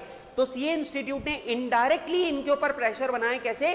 सीए इंस्टीट्यूट ने अपने चार्टर्ड अकाउंटेंट्स को बोला कि जब तुम किसी ऐसी एंटिटी की ऑडिट कर रहे हो जिसके लिए अकाउंटिंग स्टैंडर्ड फॉलो करना कंपलसरी नहीं है, तो उनको बोलो कि आप अकाउंटिंग स्टैंडर्ड फॉलो करो, और फिर भी वो अगर फॉलो ना करें तो कोई बात नहीं, आप उन्हें मजबूर तो नहीं कर सकते, लेकिन आप अपनी ऑडिट रिपोर्ट में मेंशन कर दो भाई इस एंटिटी ने ये अकाउंटिंग स्टैंडर्ड फॉलो नहीं किए हैं। क्लियर है बात? मतलब आईसीआई के अकाउंटिंग स्टैंडर्ड चार्टर्ड अकाउंटेंट्स के लिए मैंडेटरी हैं, प्रोप्राइटरशिप और पार्टनरशिप के लिए मैंडेटरी नहीं है। तो बेटा एक बात समझो, अगर मैं प्रोप्राइटरशिप हूं तो सीए इंस्टीट्यूट मुझे कुछ भी करके मेरे को अकाउंटिंग स्टैंडर्ड लगाने के लिए बाध्य नहीं कर सकता, क्योंकि मैं उसके कवरेज में आता ही नहीं हूं। लेकिन अगर मैंने किसी चार्टर्ड अकाउंटेंट से ऑडिट करवाई तो उस चार्टर्ड अकाउंटेंट को अपनी रिपोर्ट में लिखना कंपलसरी रहेगा कि मैंने अकाउंटिंग स्टैंडर्ड का वायलेशन किया है। क्लियर है बात? उसके बाद मैंने आपको बताया था कि अकाउंटिंग स्टैंडर्ड की एप्लीकेबिलिटी के लिए हमारे देश में एंटिटीज को कैटेगरीज में बांटा गया है। अब सीए इंस्टीट्यूट का जो क्लासिफिकेशन है ये नॉन कॉर्पोरेट पे काम करेगा और कंपनीज एक्ट का जो क्लासिफिकेशन है ये कॉर्पोरेट एंटिटीज पे काम करेगा। अगर दिमाग लगा के देखें तो ये दोनों एक ही क्लासिफिकेशन है, कोई फर्क नहीं है। बस यहां सीए इंस्टीट्यूट ने 3 कैटेगरी बनाई है और कंपनीज अकाउंटिंग स्टैंडर्ड रूल 2006 में सिर्फ 2 कैटेगरी बनाई गई है, लेकिन अगर आप पॉइंट देखेंगे तो सिमिलर है। अब आप मुझे जल्दी से बताओ, जो सीए इंस्टीट्यूट ने 3 कैटेगरी बनाई है, लेवल 1, लेवल 2, लेवल 3, वो कैसे बनाई? Large, medium, small. और कंपनीज एक्ट में 2 ही कैटेगरी बनाई। कौन सी कैटेगरी बनाई? नॉन एसएमसी मतलब लार्ज और एसएमसी मतलब मीडियम एंड स्मॉल। तो एसएमसी का मतलब ही क्या है? Small and medium companies. तो उन्होंने स्मॉल एंड मीडियम कंपनीज मतलब लेवल 2, लेवल 3 को एक ही कैटेगरी में रखा है। अब जरा मेरी बात को सुनो, जो सीए इंस्टीट्यूट ने लेवल 1 एंटिटीज बताई वो कौन सी बताई?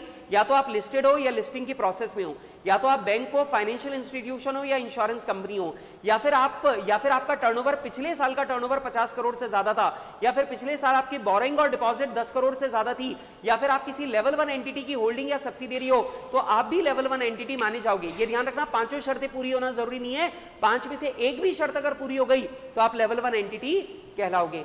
लेवल 2 एंटिटी क्या है? यदि आपका पिछले साल का टर्नओवर 1 करोड़ से ज्यादा था लेकिन 50 करोड़ से ज्यादा नहीं था, यदि आपकी बोरिंग और डिपॉजिट 1 करोड़ से ज्यादा थी लेकिन 10 करोड़ से ज्यादा नहीं थी, या फिर आप किसी लेवल 2 एंटिटी की होल्डिंग हो या लेवल 2 एंटिटी की सब्सिडियरी हो, तो फिर आप लेवल 2 एंटिटी माने जाओगे। और लेवल 3 एंटिटी क्या है? जो लेवल 1 और लेवल 2 दोनों ही नहीं है, वो लेवल 3 है। इसका मतलब ये हुआ कि लेवल 3 एंटिटी कौन सी है? दोनों की लिस्ट को चेक करो। लेवल 3 एंटिटी वो है जो स्टॉक मार्केट में ना तो लिस्टेड है ना लिस्टिंग की प्रोसेस में है।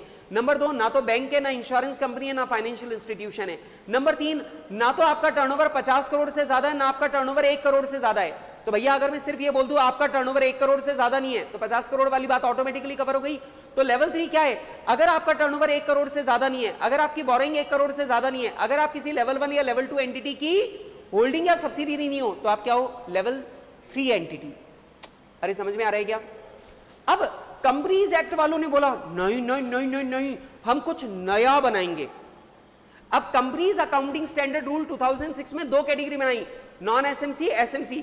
अब इन्होंने बोला नहीं नहीं नहीं, हम सीए इंस्टीट्यूट वाली बातों को एज इट इज अडॉप्ट नहीं करेंगे, ना ना ना, हम तो अपना नियम बनाएंगे। तो उन्होंने क्या किया? लेवल 3 को पकड़ा और लेवल 3 को पकड़ के बोला ये क्या है? ये क्या है? एसएमसी। और जो बाकी बचे वो नॉन एसएमसी। अब बात को समझो, लेवल 1 और लेवल 2 को पकड़ के इन्होंने बोल दिया पकड़ के बोल दिया एसएमसी, और लेवल 1 को बोल दिया नॉन एसएमसी। अब आप मुझे बताओ, लेवल 1 जो है वो नॉन एसएमसी है, लेवल 2 और लेवल 3 एसएमसी है। और अब आपको एसएमसी को डिफाइन करना है। कैसे करोगे? एसएमसी को डिफाइन करो, लेवल 2 लेवल 3 को कवर करो। क्या बोलोगे? आप ना तो लिस्टेड हो ना लिस्टिंग की प्रोसेस में हो, आप ना तो बैंक हो ना फाइनेंशियल इंस्टीट्यूशन हो ना कंपनी हो, आपका टर्नओवर 50 करोड़ से ज्यादा नहीं है। क्यों? क्योंकि 50 करोड़ से ज्यादा है तो आप लेवल 1 में चले जाओगे, आप नॉन एसएमसी हो जाओगे। नहीं, आपका टर्नओवर 50 करोड़ से ज्यादा नहीं है, आपकी बोरिंग 10 करोड़ से ज्यादा नहीं है, आप नॉन एसएमसी की होल्डिंग या सब्सिडियरी नहीं हो, तो फिर आप क्या हो? एसएमसी। अरे समझ में आ गया? पॉइंट समझ में आ गया? ये ध्यान रखना, इस क्लासिफिकेशन के ऊपर आपके एग्जाम में थियरी क्वेश्चन आ सकता है। बेटा मैं आपको बता दूं, हमारा जो इंस्टीट्यूट अभी हाल फिलहाल तुम्हारे एग्जाम में सवाल पूछ रहा है, क्वेश्चन नंबर 1 जो कंपलसरी आ रहा है उसमें चारों पार्ट प्रैक्टिकल पूछ रहा है एएस के, और जो लास्ट क्वेश्चन आ रहा है, क्वेश्चन नंबर 6 जो आ रहा है, वो जो लास्ट क्वेश्चन है, लास्ट क्वेश्चन में आपसे जो पूछा जा रहा है वो कैसा पूछा जा रहा है? वो आपसे थियरी क्वेश्चन पूछा जा रहा है एएस के ऊपर। तो ध्यान रखना, ये जो क्वेश्चन, ये जो है क्लासिफिकेशन, ये बहुत इंपॉर्टेंट टॉपिक है आपके एग्जामिनेशन के पॉइंट ऑफ व्यू से। चलिए बेटा, अब मैं सोच रहा हूं कि सर जब सारी बातें याद हो ही गई हैं तो फिर क्यों ना फटाफट एक बार सवालों के दर्शन हो जाएं। लो भाई बेटा, ये जो सवाल मैं आपको करवाने जा रहा हूं, ये ध्यान रखिए, ये मेरे बनाए हुए सवाल नहीं है, ये आपके एग्जामिनेशन क्वेश्चंस हैं। ये वही सवाल हैं जो सीए इंस्टीट्यूट आपके एग्जाम में ऑलरेडी पूछ चुका है। आप लोग फटाफट सवाल पढ़ेंगे, फिर आप लोग जवाब देंगे और आपके जवाब के मुताबिक फिर हम लोग आगे बढ़ेंगे। Messrs omega and company had a turnover of rupees 1.25 crore excluding other income. बेटा ये ध्यान से देखो, इसने क्लैरिफाई किया है कि ये पार्टनरशिप फर्म है, और बेटा अगर ये पार्टनरशिप फर्म है तो मुझे आईसीएआई के नियम लगाने। बेटा अगर ये कंपनी होती तो मुझे कंपनीज अकाउंटिंग स्टैंडर्ड रूल 2006 लगाने पड़ते। सुनो, सवाल कहता है बोरोइंग इसकी 0.95 करोड़ है प्रीवियस ईयर में। It wants to avail the exemption available in application of accounting standard to non corporate entity for the year ended 31st March 2006. Advise the management of Omega Company in respect of accounting standard of provisions of AS as per the directive issued by ICAI. सुनो, सबसे पहला check करो, ये ना तो listed है ना listing की प्रोसेस में है। नंबर 2, ये बैंक भी नहीं है, इंश्योरेंस कंपनी भी नहीं है, फाइनेंशियल इंस्टीट्यूशन भी नहीं है। नंबर 3, इसका टर्नओवर 50 करोड़ से ज़्यादा नहीं है, इसकी बोरोइंग 10 करोड़ से ज़्यादा नहीं है, और ये होल्डिंग या सब्सिडियरी भी नहीं है किसी लेवल 1 एंटिटी की, मतलब लेवल 1 तो खत्म ही हो गया। अब लेवल 2 चेक करो, लेवल 2 चेक करो, इसका टर्नओवर 1 करोड़ से ज़्यादा है पर 50 करोड़ से ज़्यादा नहीं है। हाँ, पहली शर्त पूरी हो गई, बोलो, लेवल 2 वाली पहली शर्त पूरी हो गई। अब आप तो जानते हो बेटा एक ही शर्त पूरा होना रिक्वायर्ड है, दूसरी तो चेक करने की जरूरत ही नहीं है। ये कौन सी हो गई? लेवल 2। लो भाई, ये लेवल 2 एंटिटी है। और ये बताओ, अगर पिछले साल का टर्नओवर 1 करोड़ से ज्यादा है पर 50 करोड़ से ज्यादा नहीं है, तो क्या इस साल ये लेवल 2 एंटिटी है? पिछले साल का टर्नओवर 1 करोड़ से ज्यादा है तो इस साल क्या बनेगी? Level 1 entity. हाँ कि ना? हाँ कि ना? तो आप मुझे बताइए, क्या ये लेवल 2 एंटिटी है? मैंने शायद लेवल 1 बोल दिया। लेवल 2 एंटिटी है तो एग्जाम्पशन मिलेगी? मिलेगी। बात खत्म। ये लो बेटा, यहाँ पे ये सारी की सारी बातें जो हैं, ये सारी की सारी यही बातें लिखी हुई हैं, और यहाँ पर आपका रिजल्ट हो गया कि भाई आप लेवल 2 एंटिटी हो।